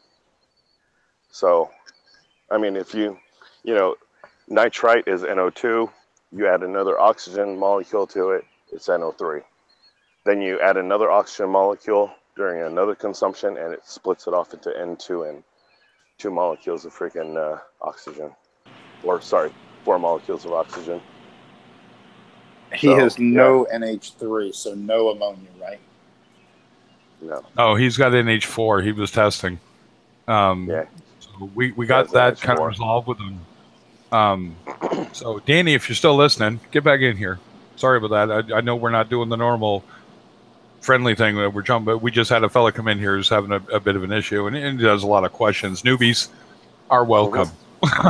They're part of this hobby. I always want you in here. Yep. Yeah. And remember, we were there at one point in time, starting up a new system, getting into the hobby. So yeah, we've had similar problems. Yep. Where, you know, everyone starts there. Yeah, and that's just it, right? Like if you look at, you see guys like me, okay, and this is where there's a little responsibility on our part. So yes, I kickstarted my 20-gallon tank. After that, I now have to watch it like a hawk, even though it seems like we just what's the word I'm looking for? But willy-nilly just started it up, and we throw this in, and it takes care of it, and it's all so easy. It's not, right? I actually went through some crap because of certain things I did prior to that, and you know, I really wish I had a document. I did document that pretty good. There's videos on it. It takes a little more care when things go wrong. if you're going to jumpstart it, right? So you've hit that one hurdle, the one that we all do fear, which is an ammonia spike, because that's the one that wipes stuff out, right? Algae is one other thing you can take care of. There's this, that, and the other thing. So the main thing is to just keep your tank stable, right? You'll hear us talk about stability all the time. Doesn't matter what it is we're dealing with in the hobby, we want it stable. Because the one thing corals definitely don't like, and fish are really not fond of it, is instability. So if you're constantly getting ammonia spikes, you need to find out what's causing that ammonia spike, right? And it could be you're feeding too much, right? And believe it or not, I know clowns look hungry all the time, because they are. You don't need to feed them every time you walk up to the tank. I actually caught a person that did that one time, and I'm like, what are you doing? Why? How much food do you put in there every day? And I feed a 120-gallon tank 2 pinches of pellets twice a day, because I have the fish in there to consume it. Okay? He was doing the exact same thing 4 times a day on a 20-gallon system with 2 fish in it. So this food's in that tank breaking down, and it's more than the system could actually do. Oh, yeah. My clowns bite me, man. There's footage of my clowns actually physically attacking me like crazy. I had one swim up the handle. I count mine. Yeah. You count The your little pellets? I count the little pellets, yes. That's A hardcore. rough estimate. I do about 7 to 10. Yeah. You like All right. weird effects? Yeah, look at that. Ooh, fancy. Nice. I think I You're feel like crawling- a ghost in the tank. yeah, ghost in the tank. Yeah. Hey, what's going on, DC? Yeah, Craig, I do about 10 pellets, give or take, every other day. It's one. I don't have the patience for that. That feels right. Yeah, you know what I mean? Well, Like- and it's not a Here's a rough quick question estimate, for you but that's. oh, go ahead, Danny. Hi, Danny. Right. I've ordered an Evo 13.5 because you know my situation, don't you, Greg? Yes, I do. I'm well aware. I really don't want to get rid of my pistol, shrimp, and goby. We never do. So, We never so do. basically, I've ordered an Evo 13.5. I know Right. you guys over in the States, you've had them a lot longer than us over here. They've only just been released over here not long. Right. Does anybody know how much bioload it can take? If you go, the general rule would be this: you could comfortably keep 2 clowns, a shrimp, and your cleanup crew in that tank comfortably, right, without any risk, right? And that's going on the assumption that you have probably some max spec biospheres in the back, right? If I remember the layout of the Evo, so that you have that extra, because they're 540 square feet of surface area each. Right, or biohome, or whatever the case may be. I've got some biohome to put in it. I've got there you go. See, right, already seeding in my tank now. There you go. So as long as your rockscape is fairly decent, you don't have to take up the whole tank, and you don't go much further than that, you could comfortably keep a couple of clowns. I don't know, guys. I mean, really, I have seen extreme stocking in those, and I don't agree with it, because you're on the knife edge. If something goes wrong, it's going to happen so bloody fast. Right, that you're not big enough for an algae blending?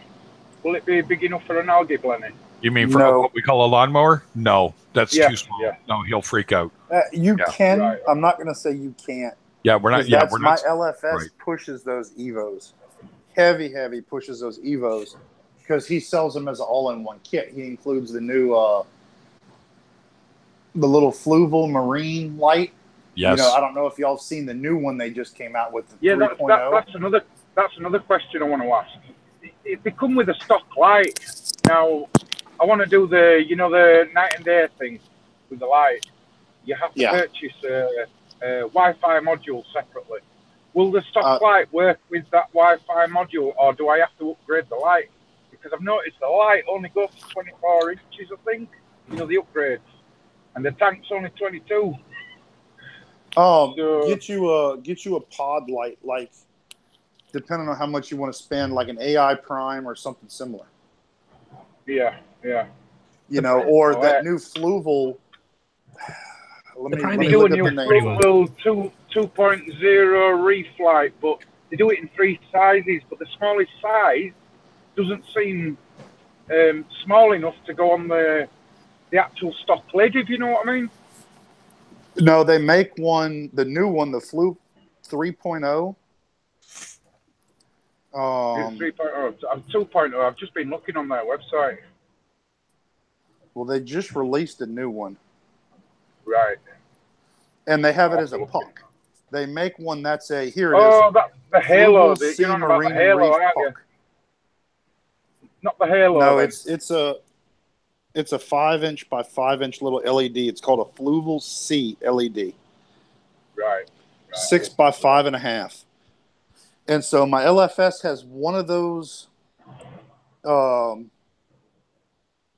tanks with the stock little hood and light. He's got one with this little Fluval C on it. The one with the Fluval C is 2 clownfish, anemones, a pygmy, geometric pygmy hawkfish, and inverts. The other one, he's got 2 clownfish, a mandarin, a small yellow watchman goby with pistol shrimp, and he had a starry blenny in it, but a smaller starry blenny, a younger one. So if you like the blennies, you could do the tail spot blenny because he's only like 2.5 inches. I got one. So you can put him in a 10-gallon. So you could do like 2 clowns, a tail spot blenny, Yeah, I mean, I've got 2 cleaner shrimp. I've got a fire shrimp. I've got the pistol shrimp and goby. I've got a sand sifting goby. I've got an algae blenny, a few snails, and a tang, but I won't be putting the tang in it. I wouldn't put the tang. I wouldn't put the algae blenny. And I would not put the in the big tank. Yeah, and I wouldn't put the sand sifter. I don't think it's going to be enough sand for the sand sifter. Right. Okay. Not saying you can't, but they cover a lot of sand. I get the gist. Yeah, I get the gist.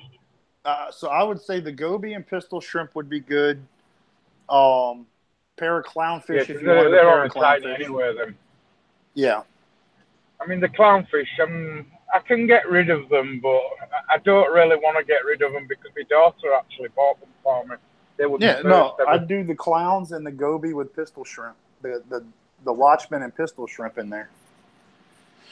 Right. What about the other 2? The other 3 shrimp? I would pick one of them. Just one of them. Right. Okay. You try to cram all 3 of them in that little tank, they could kill each other. Right. Yeah, you can keep them all. You just might see them slowly. Right, you might see a lot of aggression, right? Because territory becomes an issue, right? I mean, I've got a 400 and something litre tank. It's a 2-foot cube, but the volume of the water is around 400 litres. And I actually saw the blood shrimp go for one of the cleaner shrimps the other day. Yeah, they do that anyway. They will. That's a territory thing. Right. I actually think my tang attacking and killing my cleaner actually had something to do with him because he actually muckled on to the tang when he tried to touch him. And I had seen him chase after the skunk, so I think he injured the skunk cleaner. And the tang just took him out because the rule of the sea, you know what I mean?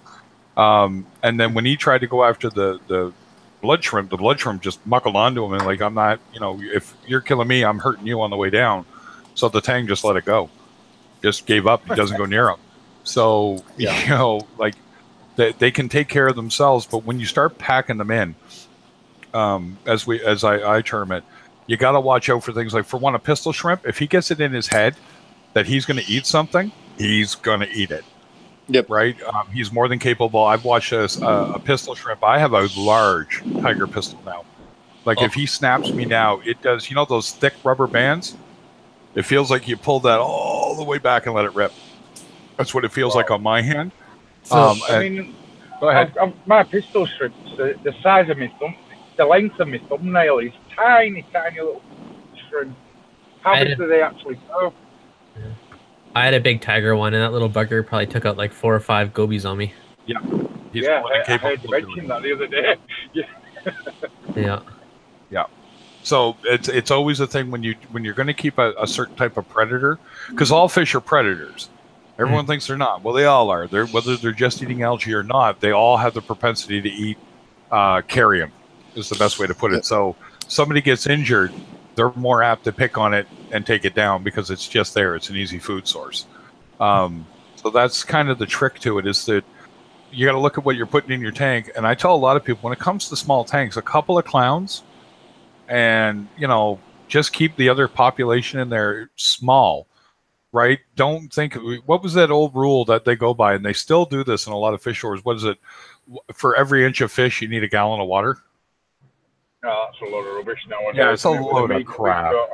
That's a load of rubbish. A neon goby who gets 2 inches long is not going to put the same bio load as a 2-inch biofish, or clownfish. Sorry, it's not even going to happen, right? So, excuse me, guys. Hi, Blinky, glad you're back. Hey, Bubba. So, you know, we got a nice few people in here today. Thanks for coming, guys. I don't know. I think I say play it by ear. Keep it in line with what you can control. You know what I mean, Danny?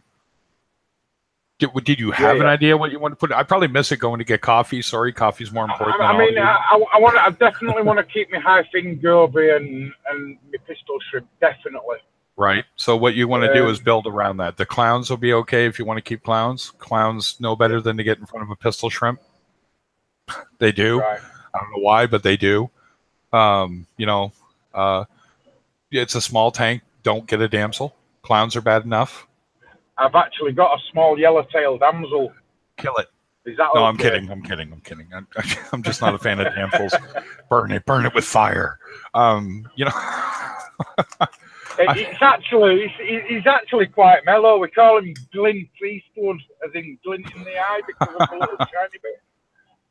We've named all the fish, believe it or not. I mean, he can be my miniature regal tang, if you know what I mean.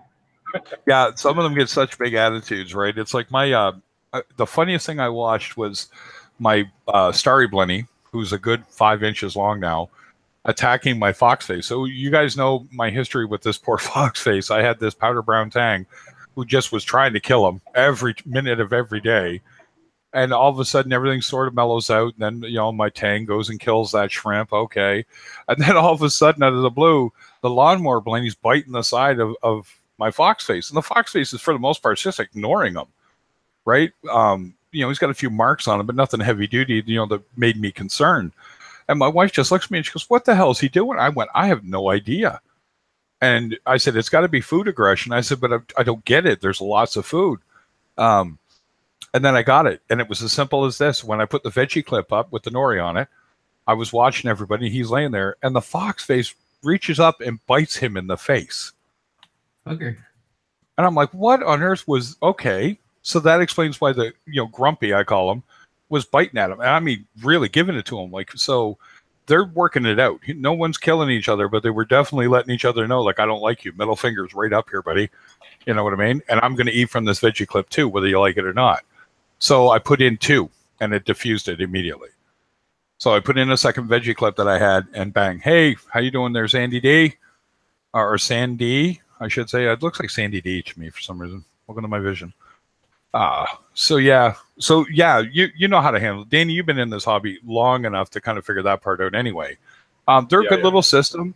The lighting on them sucks balls, from what I've been told. So you'll probably want to upgrade the light, but other than that... Yeah, well, I've already been looking into that, to be honest with you. I think, I mean, I haven't got no stony corals or anything like that. I'm just going to keep my Ricardias, because they're beautiful. I don't even think I'm going to put any other corals in it. I've got a little bit of GSP on the rock. I don't really want to put it in there, because you know what it's like. I don't want to be having to battle that thing. That's absolutely exploding, is that thing at the minute. Well, when you get into it and you get into this hobby, the one thing that we all run into is that's why everybody wants a bigger tank. Everyone's like, well, you want a bigger tank. It's all about livestock. It's all about how much, right? You know, I don't really consider my Nano any harder or any easier than my 120. In fact, I find my 120 more challenging sometimes because it's just so much to deal with, right? But the thing that we all agree on, or maybe I'm wrong, but with 20s is that when things go wrong, or nano tanks in general, it can go wrong really fast. like faster than you can probably deal with in say a 120. But I'm, if you're ready for stuff, if you kind of know what's going on with your tank, I don't find it anymore. The challenge for me, actually, I like my 20 better. I deal with my 20-gallon system much better than I do with my 120. That's just me. You guys might disagree, but Well, I don't think we can disagree which system you deal with better. That's all personal. Yeah, so I mean, it really is up to you because of the way that we all deal with it. Your what size is your tank again, Dev? I always forget the size of it. It's a 2. I do too. It's like one little over 100 and something. 100 and something gallons, right? That long tank you got, right? And you're going to a little bigger, right?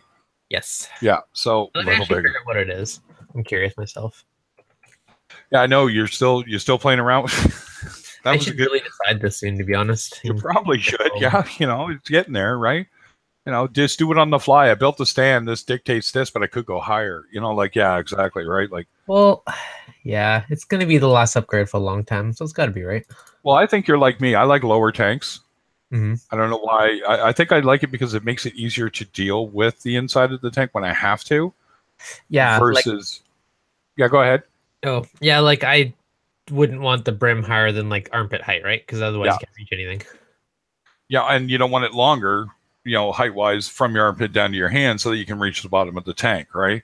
Mm. I who I'm just curious, and it's going to be so much fun to watch is Inappropriate Reefer dealing with that 150 tall. Oh yeah, he's going to be going for a swim. Yeah. He's going to be going for a swim. Yeah. My cube's just over 2 foot tall, and I struggle to reach the bottom. Absolutely. I've had to buy a grabber to grab things from the bottom of the tank. Yeah. Yeah. Speaking of somebody looking at the system, it's the last tall tank I ever have. Yeah, and that's preference. I know people that love tall tanks, love them. Yeah, you know what I mean? Like absolutely adore them, but I find it a pain. That's just personal, right? If you're willing to do the work, who's to say what's right? You know what I mean? And that's the way I personally do look at it. Whatever size tank you want is the size tank you should get. I don't subscribe to more is better. You know what I mean? Because let's face it, if things go wrong and you have a big tank, I know I don't have room I could put a 300-gallon tank in my house, but I can't do a water change of any significant amount in my house. Not easily anyway. I don't have a whole room to dedicate just to that. You know what I mean? Mm-hmm. So I can do 20 gallons. I can do a 20-gallon change, no problem. But if I got to do 60, I got to do that over 3 times. Yeah. Right? So, yeah. But, if you got the room and you got the space, go nuts. So. Hey, what's up, guys? Hey, what is going on? Morning. I finished the meeting, so back to the car. There you go. Back to streaming. Let's get quibbling. Let's get talking Reef. Yeah. That's interesting what you're showing there, Dev. Yeah, that's Dev's new ideas. Let me spotlight you, Dev. Yeah. People do find that so interesting. Yep, this is me planning out Rev 2 of my tank. Oh, you're okay. Yeah. Yeah. Just trying to. I need to make this all inches. This whole 2'1" thing's messing with me. Oh, the things we do for love. Yep. And that's not the wife. What's that? How long is the tank going to be, Dev? And that doesn't mean the wife. And that doesn't mean the wife. No. So the actual display is 5'7", and overall it's 6'2". 5'7". What's that going to be? Give or take 200? I think it's going to be like 160. 160? I think. Here, let me pop in a little calculator. Are you going to use your XR? You got XR15s. You going to use? What are you going to do? Add more or what? My 4 is probably enough. Although I have been debating adding more just for fun. Just for fun. Just for fun. Well, why not? I have the one in my sump for the frag rack, so I could put 5 on top. I don't think I need it, but it would be sweet. Yeah. Don't tell Craig that you're using XR15 for your frag. Yeah. I have good logic for this. I'm sure you do. It's not my problem. My problem is I don't have a good enough used market to go after Yeah. those. You know what I'm saying? Yeah. Like that's what I joke about with Tim is like, you say is I found it used. Yeah, when you know what's used up here, right? Is somebody who's like, I'm selling the Fluval light that came with my Fluval 45 gallons. So, yeah, that's not going to help me, buddy. I got 3 of those in my room, and I know I can't grow coral with them. So get over it. Yeah. Hey, Naked Reefer. So you can't in Canada. You can't do like buy eBay stuff, right? Is that what we're? Oh no, absolutely Right? can. Yeah, no, we can. Like, remember you sent me that gate valve, Tim, off Amazon, right? Yeah. For me to buy that on Amazon up here is $45. What? Yeah, It that's only the cost difference. with the shipping. With the shipping, Craig, it was like $16. That's why I With said, the do you see shipping. what I mean about what drives us crazy up here? Is that it used to be like that, and my son still can get some stuff really cheap that he'll buy. Yeah. But like certain items, you'll go on there. Like I think the funniest thing I ever saw was $2,000 for something that cost $20. Yeah. Oh. Wow. And I could not figure out why the hell it was $2,000. And My it's theory because is they go do ahead. have no to stock. But yeah, even gate valves, like they're like $35. Yeah, there you go. Yeah. For 1-inch one. That's Reef Supplies, and they're probably one of the better places to order from. To get it one. Yeah, and that's what Tim actually sent me, is that exact one, the 3/4 inch. Slip. I didn't get it at BRS. BRS, when I looked through there for Canada shipping in Canada, they have a limited list on what they will ship, and I just didn't find that right away. So I just went over to Amazon. Oh, dry goods only. Dry goods only. Yeah. Which is fair. Or probably would. Maybe I just didn't look hard enough in BRS. I don't know what but I think the shipping would have been more from BRS. I've got an Amazon Prime, so to ship for me that would have been free to use. It was only like $3 though for shipping to Canada. Yep. I was like surprised, really. Although, check this out: 1-inch spears, $35. It's the same price Canadian and US. Yeah. So there you go. So there you go. Look how much more it is. And that's the spears. So it's cheaper. And I think that's what you sent me, is the spears. No, I don't think so. I looked at that. It was like the spear. Yeah, the spears was more expensive. It wasn't that. The price I was seeing wasn't that expensive, but it was more expensive. Mm. And then I was just looking, and I had to make sure that I was trying to do it, and I got sort of in a hurry, and I was trying to. It's got to be slip. It's got to be slip. And some of them have the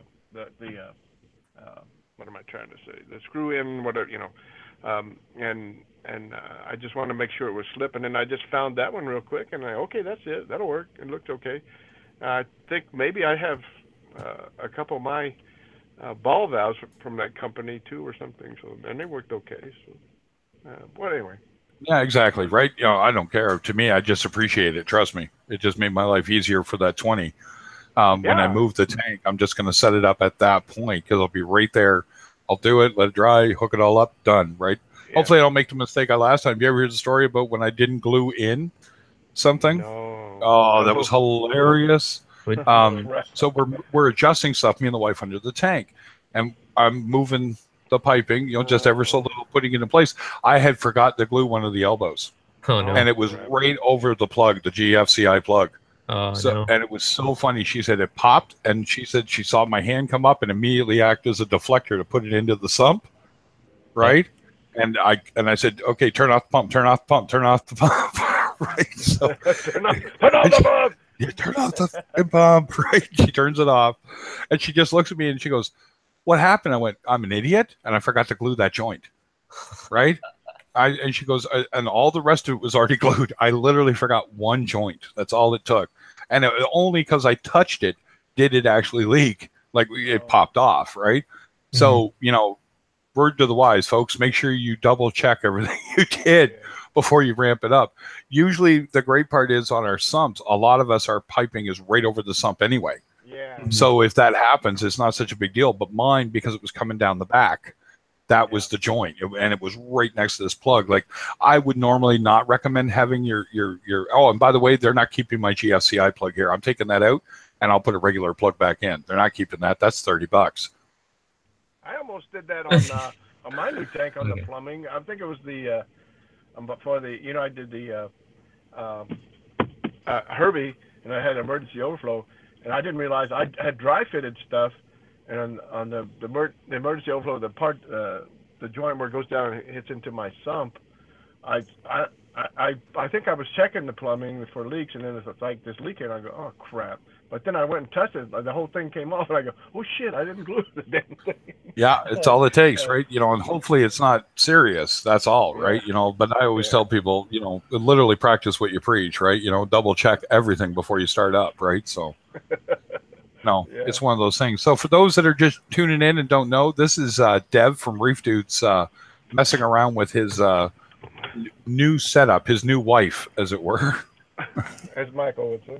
As Michael would say for Michael Aaron's Aquarium. He's trying to figure it all out. You will. The planning stage, I almost swear some of us at the planning stage is more fun. Oh, I love the planning stage. Yeah, the planning stage is just such a, you know, it's like dream a little dream about what you're doing, right? Oh, yeah. It's like playing with a big bag of Lego. You got it. Right? It's so satisfying. Yeah. And almost as painful when you screw up.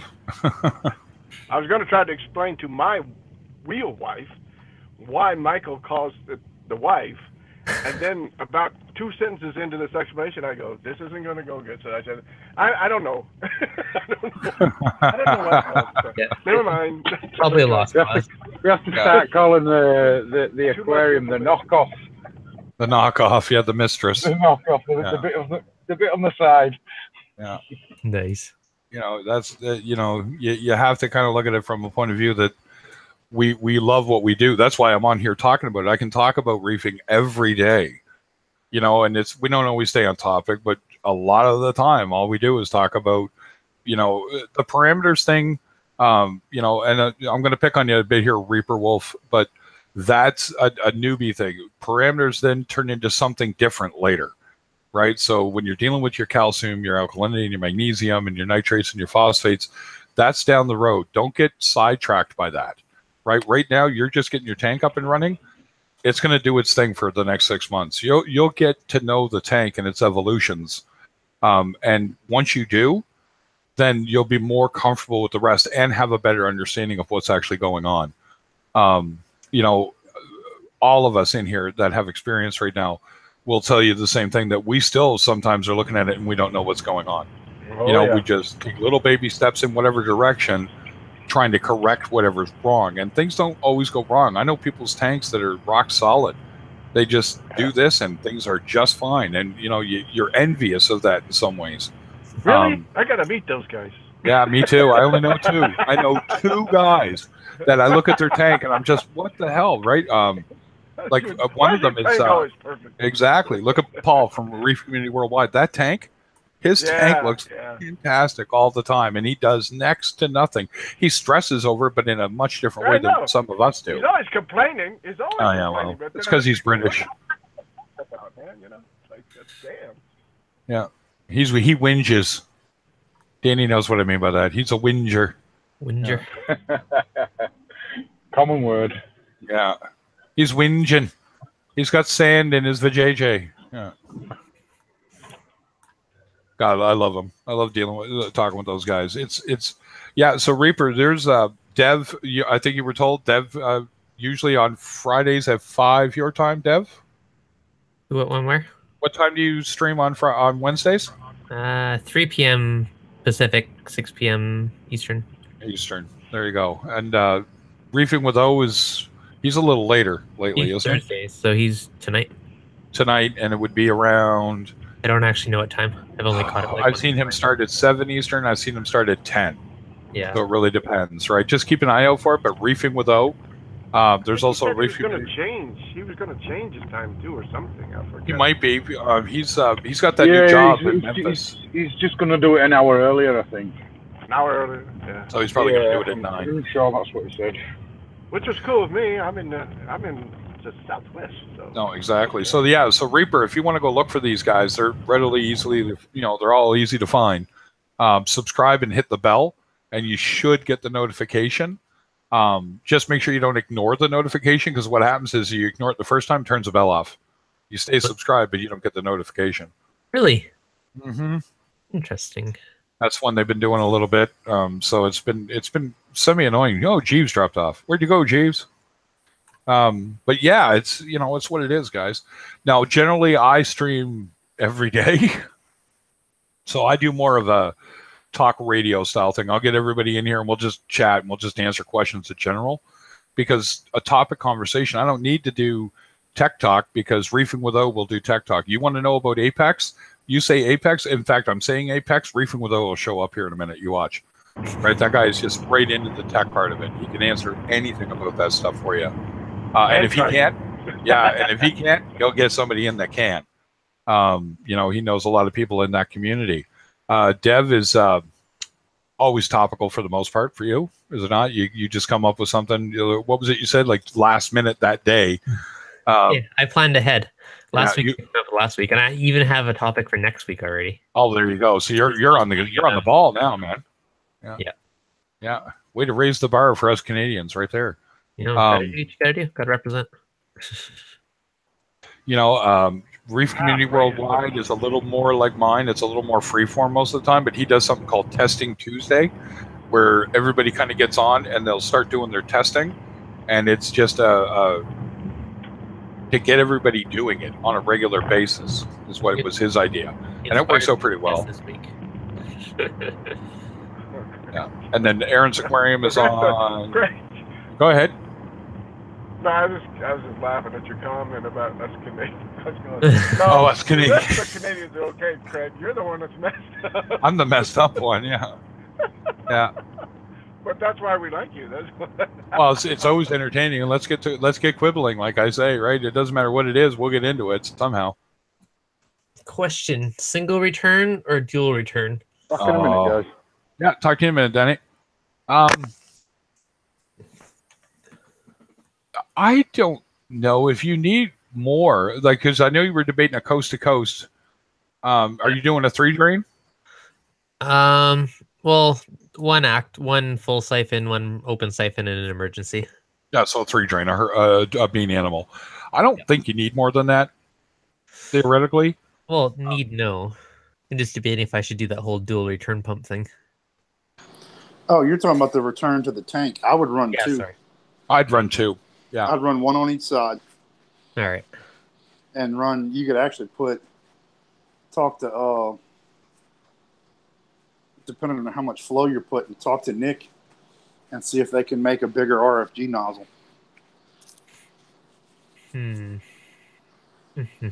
Yeah, that too, right? So, yeah, you know, decisions.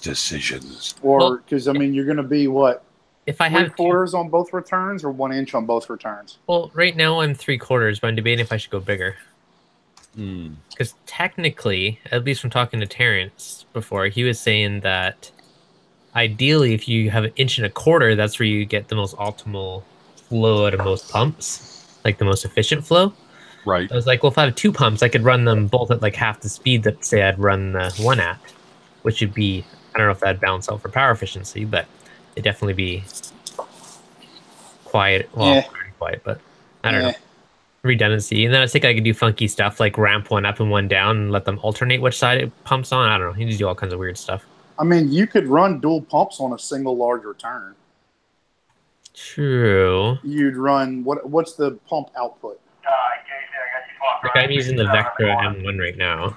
Yep. I run it around 50%. And what's the output size though? The piping size. See, I'm using 3/4, but I believe you can go up to 1.25 inches. So I would run 1.25 inches, 1.25 inches, and then 1.25 inches all the way up, and you'd put a check valve just above each pump. And what that does is that prevents them from back pressuring the other pump.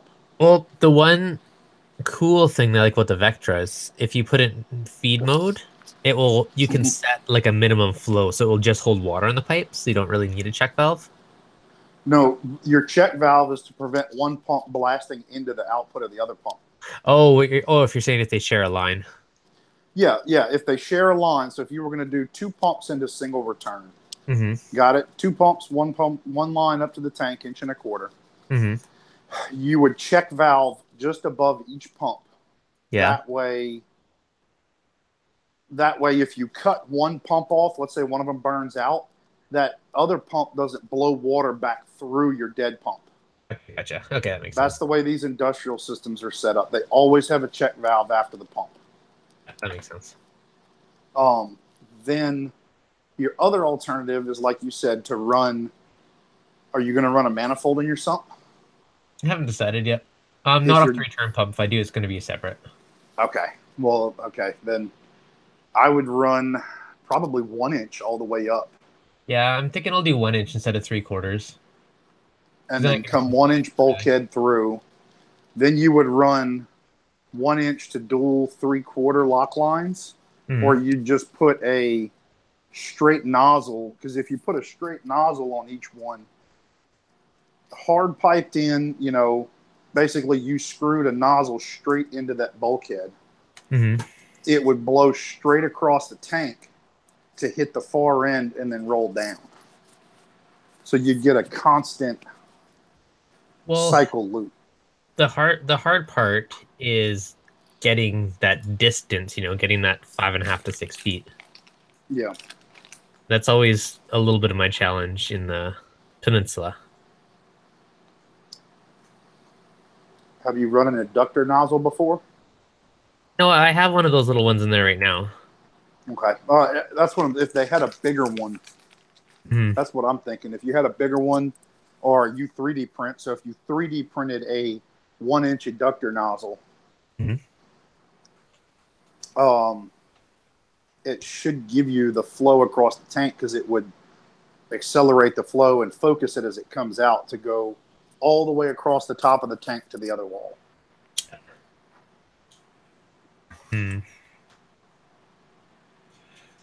Decisions. Yeah, decisions. Yeah. So to speak to Reefer, I love having a new guy in, because we can just leap on things, right? Diatoms are a natural part of it. They'll die off on their own. Generally, that's a sign there's life in your tank. So make sure you get a better test kit. Make sure you actually have ammonia in your tank, by the way. Because remember when I told you API kits tend to be inconclusive. There's a volley word for it.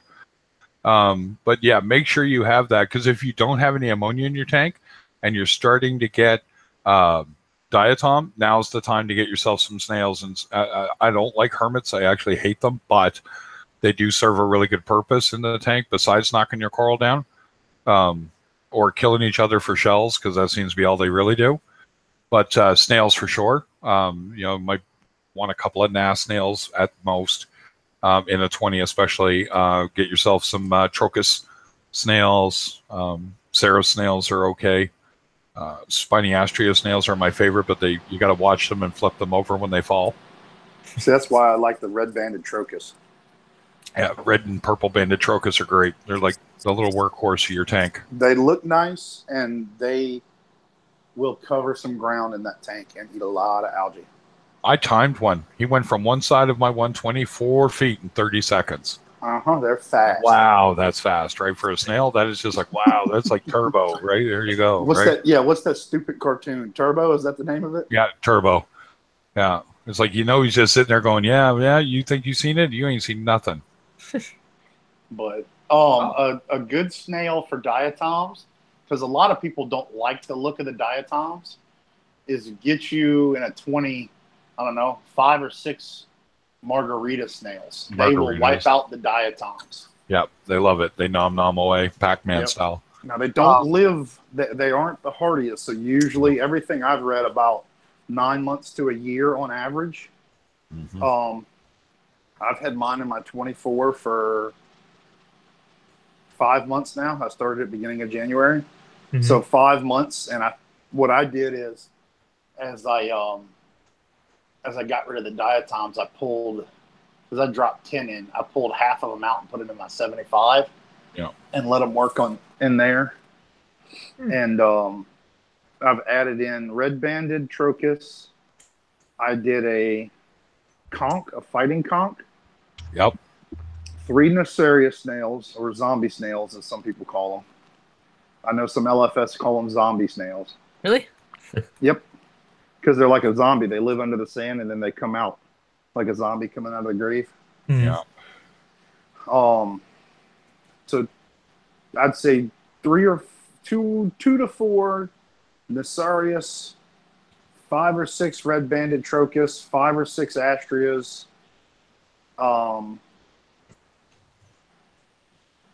6 margaritas, and what are the other ones? The Nearites. You could do about 5 or 6 of the Nearites. I could go with 6 margaritas. Yeah. For total stocking. Now, what I did for my Nano, and I found works a little better, you don't want to buy them all at once. So, like, you might want to get 1 Nasarius, you know, a couple, like 2 Astrias, 2 Trocus, and the 6 margarita, right? You know, as soon as you get the diatoms, let them start working, because you'll start getting algae growth, you know, on the rocks. And then as you build, you know, maybe 2 or 3 months later, add, you know, 2 more of each, and then a couple months later, add 2 more of each. Yeah, and they don't worry about them starving. Like a spiny astrea, the only problem is, again, they get flipped over. You got to flip them. I use a curtain rod, you know, like for blinds, vertical blinds, the plastic rod, and I just flip them back over, because they can't right themselves and they will die, because then they're now susceptible to shrimp or anything else in the tank. And they need to eat constantly. And everyone's like, well, what if there's no algae? There's a film on the glass. They can survive on that. So, Right. Sandy D's asking you, Dev, are you going to use filter socks on this? He's all wrapped up in what he's doing, isn't he? Mm-hmm.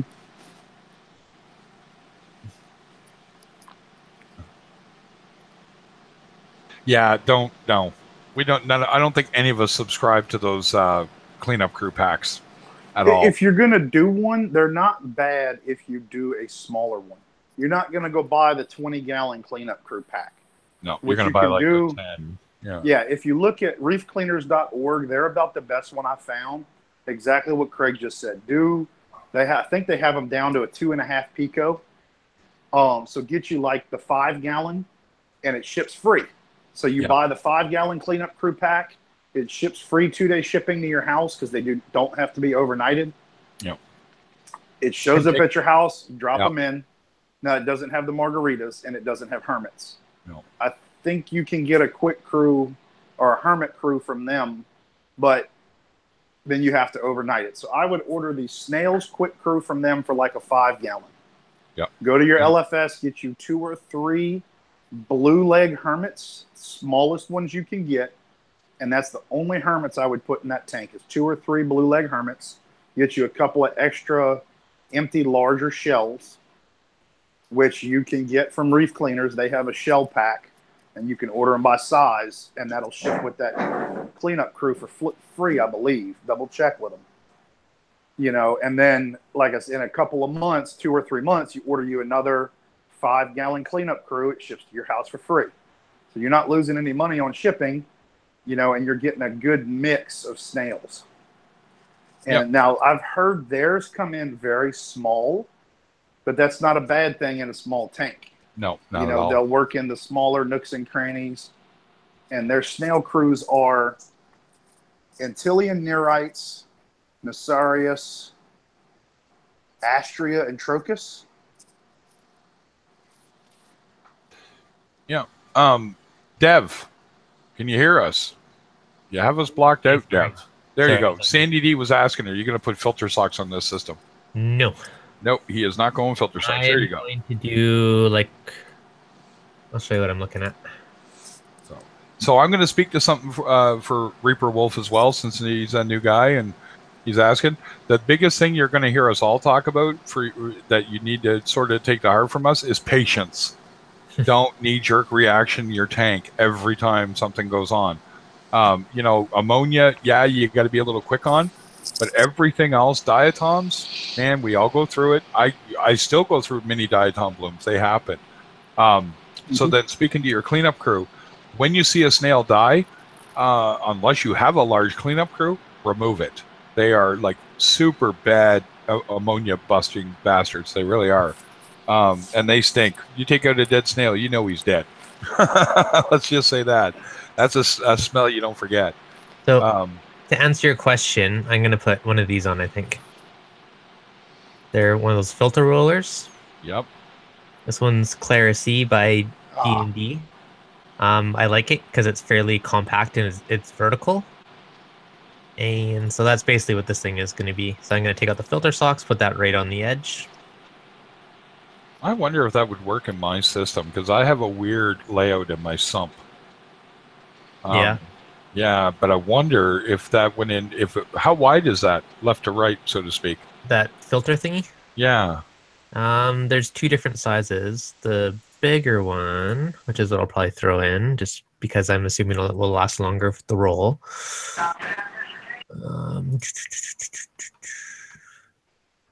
Left to right, 255 millimeters. So 255.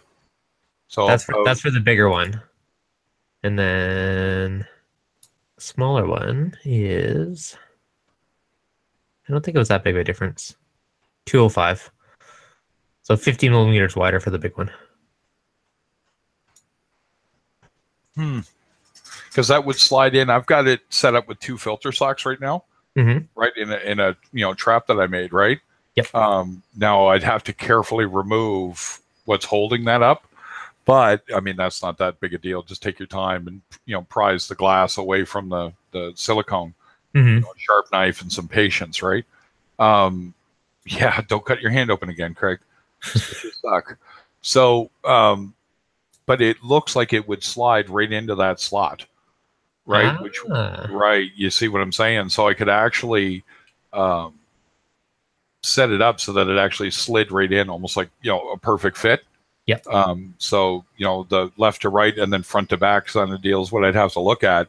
But if it would sit in there, my water should drain right into that section, right? And then I just got to make it so that it catches the float valve, right, to make it turn. Yep. Maybe. Ooh. No, I can't afford it. Sorry, forget it. They're not actually released. They're not too bad now. Not like they were. So, yeah. Go ahead, Tim. So, Deb, no, I was going literally over a mountain, so everything dropped out for a while there. I didn't hear your answer about the filter bag. What are you going to use instead of filter bags? One of those filter rollers. Are you? Yeah, I don't like changing socks all the time. I never do it as much as I should, so I figure if I just do it that way, then it should be safe. I love to say I do it every 3 days, and then it's overflowing, and I'm like, yeah, that was 3 days. Yeah, I sure don't. Yeah, exactly. I just know I don't. Yeah. No point fooling myself. Yeah, why lie to yourself? Yeah. I go back and forth with it. I say I'm done with them, and then I put them back. And then I say I'm done with them, and then I don't know. I'm tempted to just use nothing and completely ditch them. But then on the flip side, I also have the side goal of finding ways to not have to worry about cleaning the glass very often. And I feel that that's a good step in the right direction, removing a lot of that stuff before it breaks down. I think it will get me closer to that goal. So that's kind of the main reason I'm going to go for them. Dev is really good at Google SketchUps. Except for moving stuff. It always never goes on the right axis. There was shortcut keys to grab particular ones, but I always forget there. See, I use it a little bit, but I'm a lot better at SolidWorks. Yes. I'm not. Like, one of my buddies, he'll use SolidWorks for his fancy models, and I just, bust it out in SketchUp quickly most of the time. Do you have SolidWorks? I did. I don't know if I do anymore. It was in a VM. If you have it, let me know. I'll send you the $200 textbook I have on how to use SolidWorks. Oh, nice. From when I took it in college. Oh, sweet. That could be handy. Yep, definitely would be. I probably should learn to use it. Oh, speaking of things like that, Jeeves, did you get my address? Did you get that email from me? Yes, I got your address. As soon as I get a day, during the day off, I'm going to go ship it. I have everything. Yeah, I know you work a lot, man. Neatly bundled. How many conversations have I said, you're on the dock, aren't you? Yeah. Yep. Right now I'm on the dock. On the dock. Oh. And they're doing fire training today. Yay! So I get to play filter all day. Yeah. Filter word beep. So if I had 2 return pumps facing each other and drop my auto feeder right in the middle, those pellets would have no chance. It totally gets sucked in. Why wouldn't you put your auto feeder on the tank? because then it doesn't look good. I hide everything. If you like, even now my auto feeder's in the sump. I don't use it very often, but when I do, you get used to a noise of.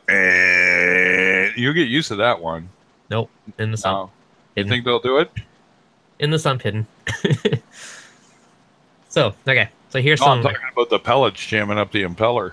Oh, I mean, if they're big pumps, no, but no, they're fine. I do it now. I've been doing it for like months. But I hide everything. I don't like seeing equipment. I like Reapers? Why do we hate hermits? Let me count the ways. They will wipe out your snails systematically. Yeah. They will knock over corals. They kill each other. Yeah, they kill each other for no reason. That's why some places will recommend, what is it, 1 snail per gallon and 1 hermit per gallon. There's no way I'm putting 75 hermits in my 75 gallon. I think I have 10 in my 75. I've seen 2 wipe out all the snails. Yeah. So, yeah, it's not a big deal. So go ahead, Tim. No, I said, so other than those reasons, they're okay? Yeah. No, I don't think they're okay in any way. I think I've told the story about Dr. Doom a few times. I had a electric blue hermit, or Marshall Island hermit, call it what you want. That's the one with the blue black legs and the green claw. Yeah. And he got so big that if he decided a coral needed to move, he moved it. Okay. If he was walking along, his shell was 4.5 inches, and he was getting ready, and I gave the guy 4 shells that were bigger. He has now moved on to them. He's now reached the size of those pet hermits you can buy. You guys know the ones I'm talking about at the pet store?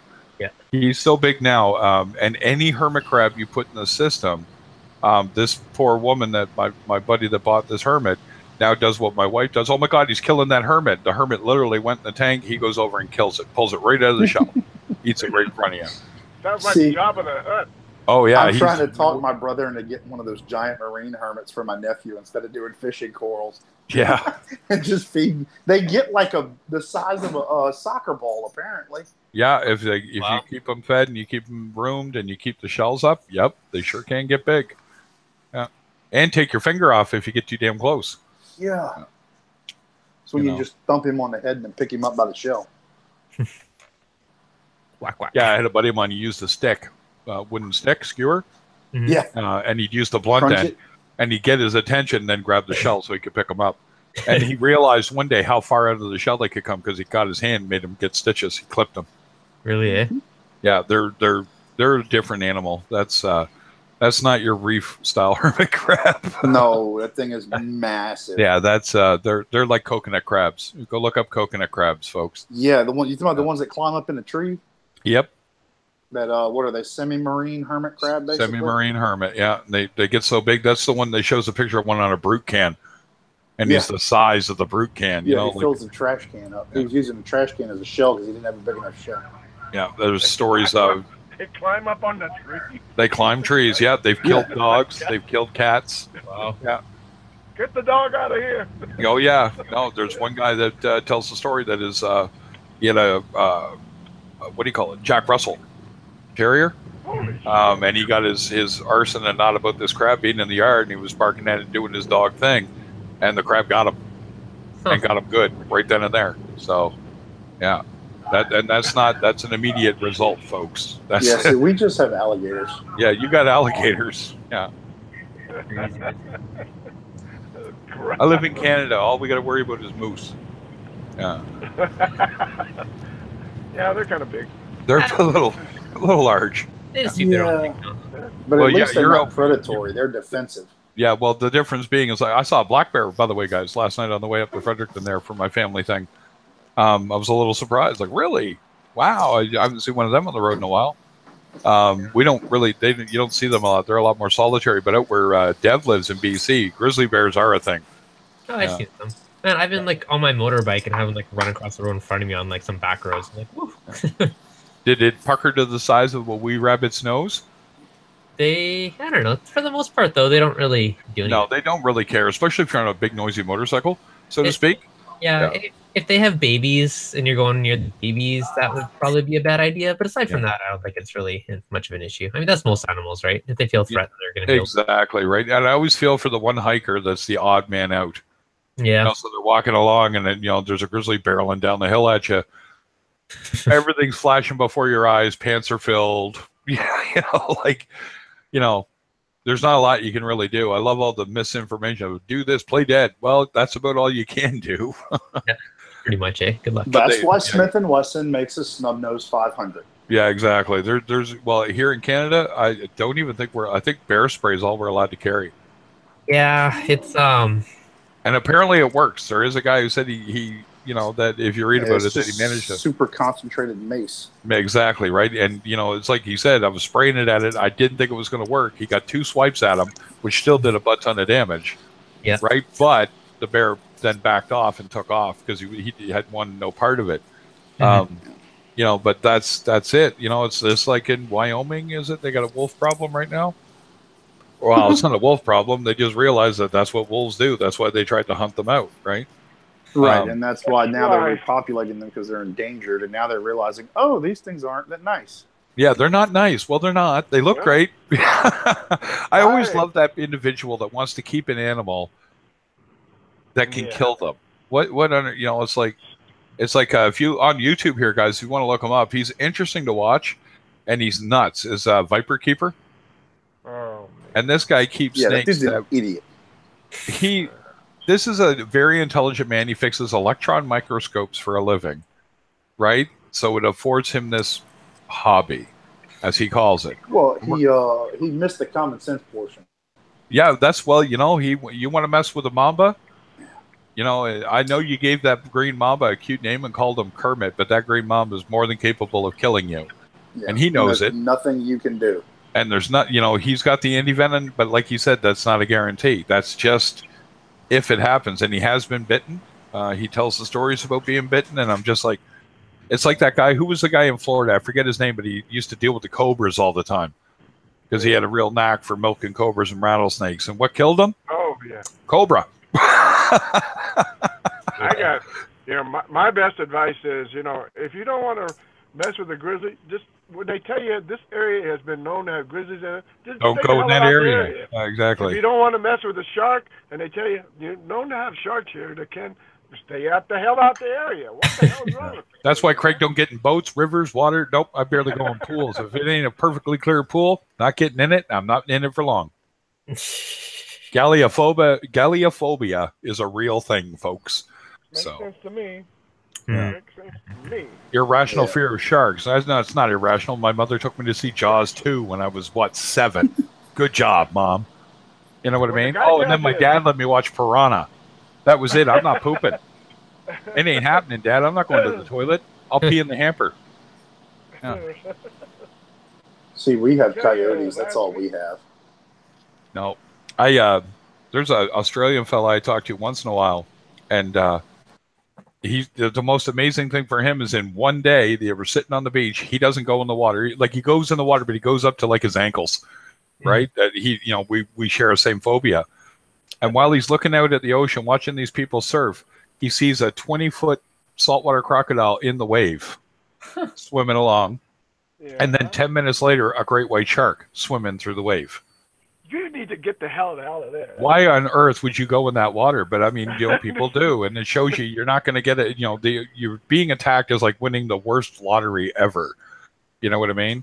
But yeah, it's our hobby by comparison is tame. Right? No way, I would have been. I would have been down to that area so fast. I'm old, but I would have been a mile away in like 10 seconds flat. Get me out of here. Oh, what was it? I made my wife laugh one day. I forget what it was, but I was dealing with the tank, and the fish scared me. He just caught me off guard. I wasn't prepared for it because I'm worried about the fox face, right? And she goes, "Are you all right?" And I said, "I'm all right. I peed a little, like 3 drops. I'm good." Right? And that got her laughing about it, right? Because it was pretty serious because I was really close to the fox face, and he can envenomate me, right? So I don't mess around with him. I try to keep him calm. And he's actually mellowed out as he's gotten older. When I first got him, he'd just zip back and forth in the tank. He's all mottled, brown and blacks and clear, and he's just flipping out. Yeah, all just ready to go, right? You know, now he's more flick, flick, flick, flick with the old fins, right? I'm like, I know. Now move. Because I need to work on this part of the tank, so you got to move. Yeah. So, and yeah, you're absolutely right. Steve Irwin was accidentally killed by a stingray. And there's rumors that, I don't know if it's true, but apparently he pulled the spike out of his chest, which he was more worried about the venom from the spike when he should have been more worried about where the spike went. He didn't realize where it had gone and ruptured his own aorta. So it's unfortunate.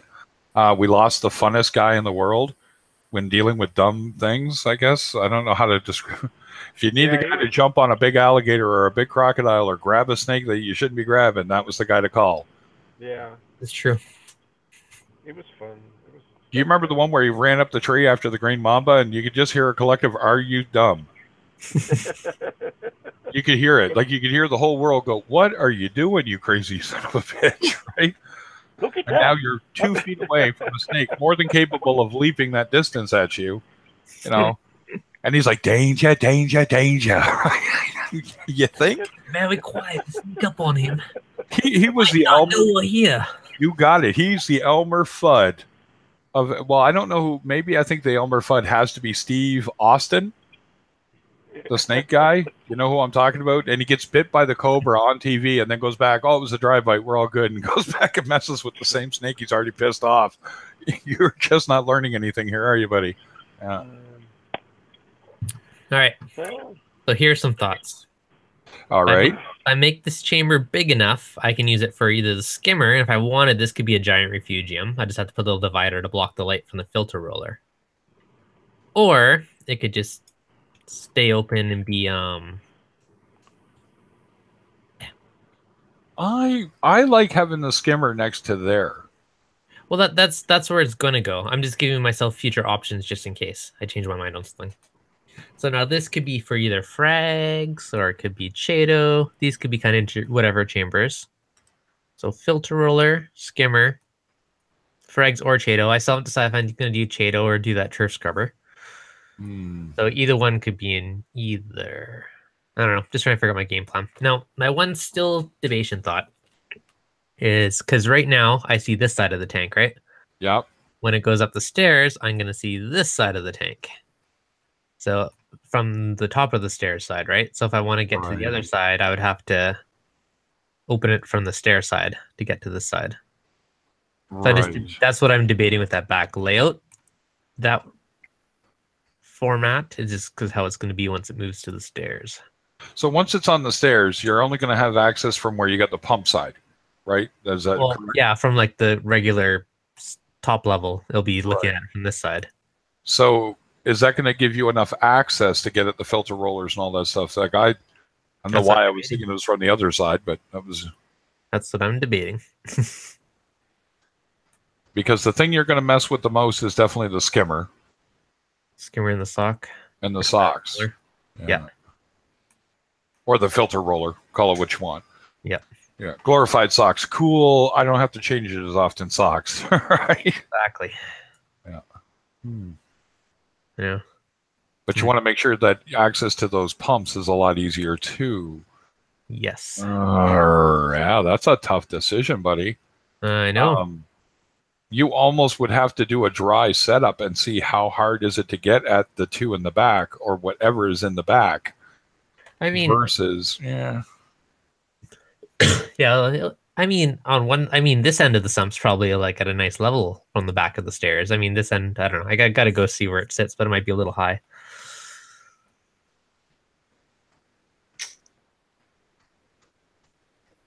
So, Reaper Wolf, did you subscribe to my channel and hit the subscription bell? I'm just saying because I didn't get any notifications, but it's YouTube, so it's kind of hit and miss in a crapshoot that I'm going to get the notification to like tomorrow. So. And don't forget to go subscribe to Reef Dudes, and don't forget to go subscribe to Reefing with O, and don't forget to subscribe to Reef Chiefs, Reefer Chiefs, or Reef Chiefs, just Reef Chiefs, isn't it? Yeah. We got all the good stuff. Yeah, you literally, and Reef Community Worldwide, and Michael Aaron, a.k.a. Aaron's Aquarium, You may have already watched him. If you've ever seen stuff about Jeff, you've been watching Michael Aaron. So Aaron's Aquarium. Oh. And Seahorse Whisperer, who is somebody I really wish I could have helped her out last night, but she got it. She got it working. Nice. And she's got some nice access to people, folks. Yeah. Real professionals in the hobby, that are doing scientific research and work that she can get a hold of. So, being the kind of guy that likes to do interview style stuff as well, I really wish my stream had gone better with my cuttlefish guy, but he's actually speaking to that. Joel Maxwell was on. He's raising some cuttlefish. He's a guy that he's one of those ones he can memorize all the Latin names, so he can speak to the actual subspecies specifically. He had a clutch of 18 eggs. He had 2 hatch, unfortunately, is all he got. And he's got 1 survivor, and he's a cute little bugger. So his whole plan is to get to rearing these small cuttlefish, nano cuttlefish, we'll call them. So they only live 9 to 12 months. So he wants to get kind of like a ever rotating stock so he can keep these cuttlefish. Now, his first clutch, he actually had 12 come out of it, of 30 eggs, which is pretty decent. And unfortunately, he had a pump fail out and put a bunch of metals in the tank on him, which was odd, but it happened. So he's going to be doing another clutch in the coming couple of months.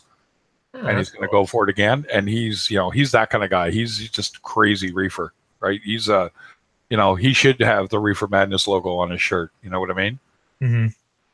Nice. Do hermit crabs mate in your tank? No, they. You know what? If there's any kids, cover their ears. They're just fucking thugs. There's no other way to describe a hermit crab. They're just thugs. Yeah. They do a good job. They do a service in your tank, but the problem is when they're done that, it's Danny the dog level stuff. They just start duking it out with each other and killing your snails because they're constantly in search of the perfect shell. It's good to just have a bunch of extra ones in there for. Do they reproduce in your tank? I have never heard of it. I'm not going to say they don't, but they're just wild collected because they're so numerous in the wild. It's not an issue. As far as I know, I've never seen anybody cry about hermit crabs, in the wild. I personally don't like using them. I have them. They serve a purpose for eating a lot of detritus, aka leftover food in your tank. But other than that, they're a pain in the butt. They really, really are. Snails do the job really well. There's different types of snails to work with, and they all do the same job. Nassarius snails are perfect for cleaning up the bottom because they don't actually, people think they stir up the sand. They don't travel through the sand. They dig down in, wait, and then come out on top and clean up whatever they're looking for or eat whatever they're going for, and then dig back down and stay where they are. So they do stir up the sand, but not like a sand sifter would. A sand sifter will move his way kind of through the sand unless he's in a hurry, and then he'll move to a spot and then dig himself down and in. Sand sifting stars do decent, but they need a more mature system. Usually go ahead. Oh, sorry, I just had a good idea. What's that idea? Let's hear it. If I get a strip of like a 1/4-inch strip of metal welded to the bottom edge of my tank, I could use that and hide my power supplies up there. You sure could. Like a 5-inch by 1/4-inch strip or something like that. Right. That could be good. Oh, yeah, you could put it right up top, like hide it up and in kind of deal. Yeah. Less stuff down below. Visible. You could put a sand sifter in at 20, as long as you got lots of sand and it's mature. Yeah. They don't really care. They don't need a lot. They just need detritus. They need stuff to eat. So if you like to feed, they're not a bad idea, right? But if you're very miserly with your food, not a good idea because there's not going to be enough for them to eat out of the sand. And they don't care that you. I know one guy kept his alive by putting a nori sheet down into the sand, and he would come to it and eat it, but that's hit or miss. Yeah, and exactly Bubba just kind of confirmed what I just said. Not in a new tank. Don't do it now. He'll just die. You'll starve him to death. So, yeah. Like a lot of times, the no thing. I used to hate Joel Okay, because I would go there, ask about buying something. And I wouldn't do that yet if I were you. You know, which I took as no, and no to me is a trigger word for do it. So, you know, like I had to learn patience, and more effing patience is what it really takes. The more patient you become with the tank, the better the tank's going to do. What are you saying that you wouldn't add right now, Craig? What's that? What were you telling him you wouldn't add right now? Sand sifting star. Sand sifting starfish. Okay. Yeah, he'd starve. Yeah, it's you know, you don't want to do that to the animal. I really hate it when I see them in a lot of LFS because the LFS, their systems are so highly turned over. There's nothing for them to eat. So you're already taking an animal that's in duress or stress, and he's put into another stressful situation, and then you're going to put him into a new tank. He's just going to die. Now, you're going to love this. This is how bad I am. I had a nice mature 20 with 5 of them in it because what I was doing was cutting their legs off and feeding them to my Harlequin shrimp. Was that a sand sifter or was that a... Sand sifters. Yeah, because they're cheaper, and they do better when you cut their legs off. But you know what? I think it was the last time, and I said this to a friend, I took the bone cutters and I cut a leg off, and I watched the sand sifter's other tentacles curl up. So you know it hurt them. And I just sort of went, you know what? The minute my Harlequin shrimp dies, I'm done with this. Right? I just, I don't want to torture any animal for another animal. Yeah, I couldn't do that either. Yeah, I technically have one, which I let my tank for a few months until I got all my little Astrinas pretty much under control. Then I just he's been lent out for the last 3 months. I just lend him out to whoever wants them. That's the way to do it with them. I said, I want one of the yellow Hawaiian ones. You know the one I'm talking about, guys? I'm Googling it. Yeah, Google up the yellow Hawaiian Harlequin. Oh, he's so pretty. But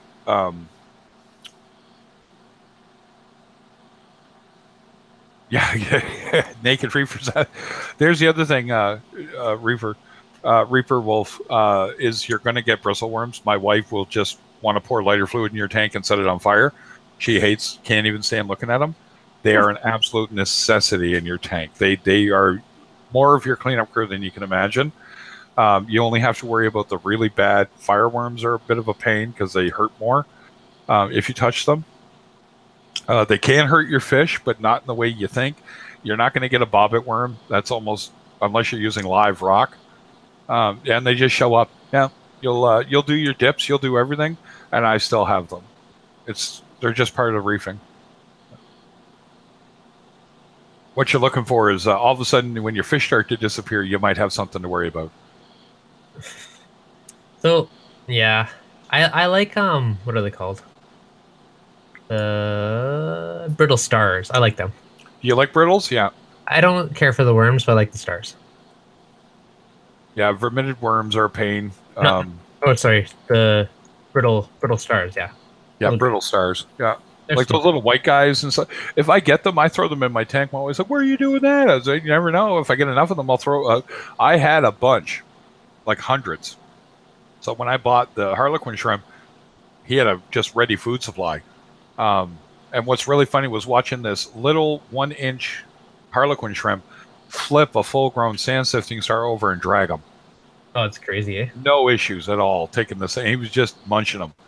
And I had to go in and take it away from him. And, of course, he did the, fists up thing at me. Yeah. You're stealing my food. And that's when I started farming them. And like I said, to me, it just got to a point where I in good conscience, didn't feel right cutting their legs off. I know you can do it. I know they survive it. Yes, I saw them growing them back. And I did my best to kind of keep them happy. I thought I wouldn't do it either. Yeah, exactly. I just got to a point I just didn't feel right doing it. That's just me. So I said, no, I'm kind of done.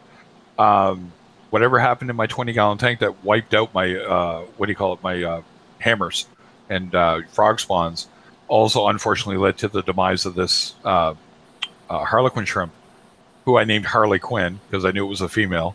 Yeah. Haha, how original. But what I did was then sold those stars off to people who had mature tanks. And as far as I know, of the 5, 4 are still alive. So I feel a little better about that. Now they just have a job and they just do their job. They're not being farmed to feed a high maintenance shrimp. Mhm. I love Harlequin shrimp. Don't get me wrong. And if you've got an Astorina problem, yeah, just talk to everybody and see, maybe do Dev's idea and farm it around like sea cucumbers. Because I know a lot of reef shops and reefers do that, is share sea cucumbers to clean up algae problems and then just keep moving them around. So they're always well fed. Mhm. Dev, are you talking about bristleworms? Are you reading the chat? Yeah, I'm reading the chat. Yeah, I don't care for bristleworms. I actually don't even see any in my tank, but I got a ton of bristle stars. Yep. Brittle stars. They're not very brittle. Not really. They're tough little bastards, aren't they? I've seen me have them in a group, about 5 or 6. They came off a coral. And I thought about it for 5 seconds, and I went, you know what? And I just threw them in the 20. And I see them time to time. They don't really, the one that you got to watch out for are the big serpent stars. Mm-hmm. Because when they do get big enough, they can latch onto a sleeping wrasse. So yeah. So first on the list, get your ammonia down to 0. So go out today, get yourself some prime, and bubble the tank like Cruz was telling you. Trust me, that you will see a major improvement in the water quality. You've got a skimmer, so you're taking care of the proteins in your tank. There's really not a lot in there. You could almost turn that off for now and let the tank mature a little bit. Mm-hmm. And then day by day, man, patient, test, make sure the ammonia is not coming back. It's as fast as you can imagine, right? As long as there's ammonia, the bacteria will latch onto it. It's an exponential number, and then it levels off, right? So there's no way to really describe it. It will be really quick. You may even get a bacteria bloom. If you've got a little free cash, get yourself an AA green killing machine, and you can put that in to clear the water column. And once it's clear, you take it back out and just put it away until you need it again. You'll rarely to ever need it most of the time. I know people who run UV all the time, and I know people who only use it when they have to. Yes, it will. Yeah, if you put an air stone in the corner of the tank and just let it bubble up for a few hours a day, it will do the tank a world of good. Not just a regular air stone, though. Use a wooden one. You want the super fine bubbles, not the big one. If you can get a wooden air stone, that's the best way to go. Yeah. You can get away with what the problem is right now with the regular air stone, but the wood air stone's only going to cost you like $1 more, right? And we're talking like I get mine big ones for like $4. So, and they're only good for 3 months. In Canada? In Canada. Yeah, it's not $25. Why? How much is a wood air stone where you are, Tim? What are you going to tell me? 20 cents? No, I'm just messing with you. I know you are, buddy. I got a smile on my face. Come on now. I'm just because I'm like, what's he gonna say the wood thing? Is this gonna be like $50 in Canada? What's funny is how many times have I joked about our air stones, our air pumps are us basically with a straw up our butt, over the tank. We're adding methane. We're carbon dosing. No, I feel sorry for you guys sometimes on this stuff. I don't even want to tell you sometimes what it costs. I'm not going to tell him that he's going to shit a brick. Oh, God. Yeah, look at that. See, the silliness has begun, folks. Always in the third hour. I swear to God. Yeah, every time. That's okay. On mine, it's like on topic for an hour, and then after that, it's just silly. You're waiting for the Sergeant Major to come in from Monty Python. All right, far too silly now. Cut that out. Yep. No, we're shutting it down. But yeah, so I'm going to cut it off. To hear you can get. Oh yeah, we can. Mess off, Tim. Come on now. Of course, I can get air stones. Sort of. Actually, I'll tell you the truth. They were in the throw-up bin at my store. They have no intentions of carrying them anymore, so I bought 6. Threw them in a bag here in my room. Wow. Yeah, because there's no call for them. People here. I'm going to be trying that. With the new tank, I'm going to start trying that. You're going to start bubbling? Yeah, bubbling? Yeah. Yep, I am. Yeah. I am. You're going to dip the toe. Yeah, exactly. It works really well. Actually, I guess Reefer, Cruz Arias, if you look him up, I guess would you say he invented it or accidentally invented it, Dev?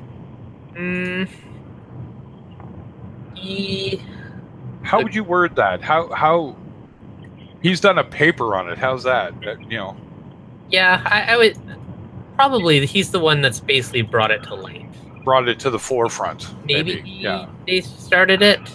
I kind of think that they did initially, but I don't know, 100%. But yeah, they're definitely the ones that are the hardcore advocates of it. Yeah. Yeah. We don't want to make his ego any bigger. Come on now. Yeah. The Cruz has an ego. You know what I mean? So he does. no, I talk to Cruz constantly. All right, guys. I unfortunately do have to wrap it up for the day. I'll probably be back later on after O stream or prior to O stream. Don't forget to go check out Reefing with O tonight. Don't forget to check out Reef Dudes on Wednesdays. And Reef Community Worldwide generally does a Friday live stream. And so and Testing Tuesdays. And then on Sundays is Aaron's Aquarium. And check that out. And like I said, Reefer, check around. Lots of people streaming. Go check them out, man. You get all the info you can. All right, that's how you learn. Everybody have a good day. Sounds like a plan. Good day, everybody. Later on, folks. Thanks for dropping in. Don't forget the thumbs up. Don't forget to subscribe. Later, folks. Later, taters. Later.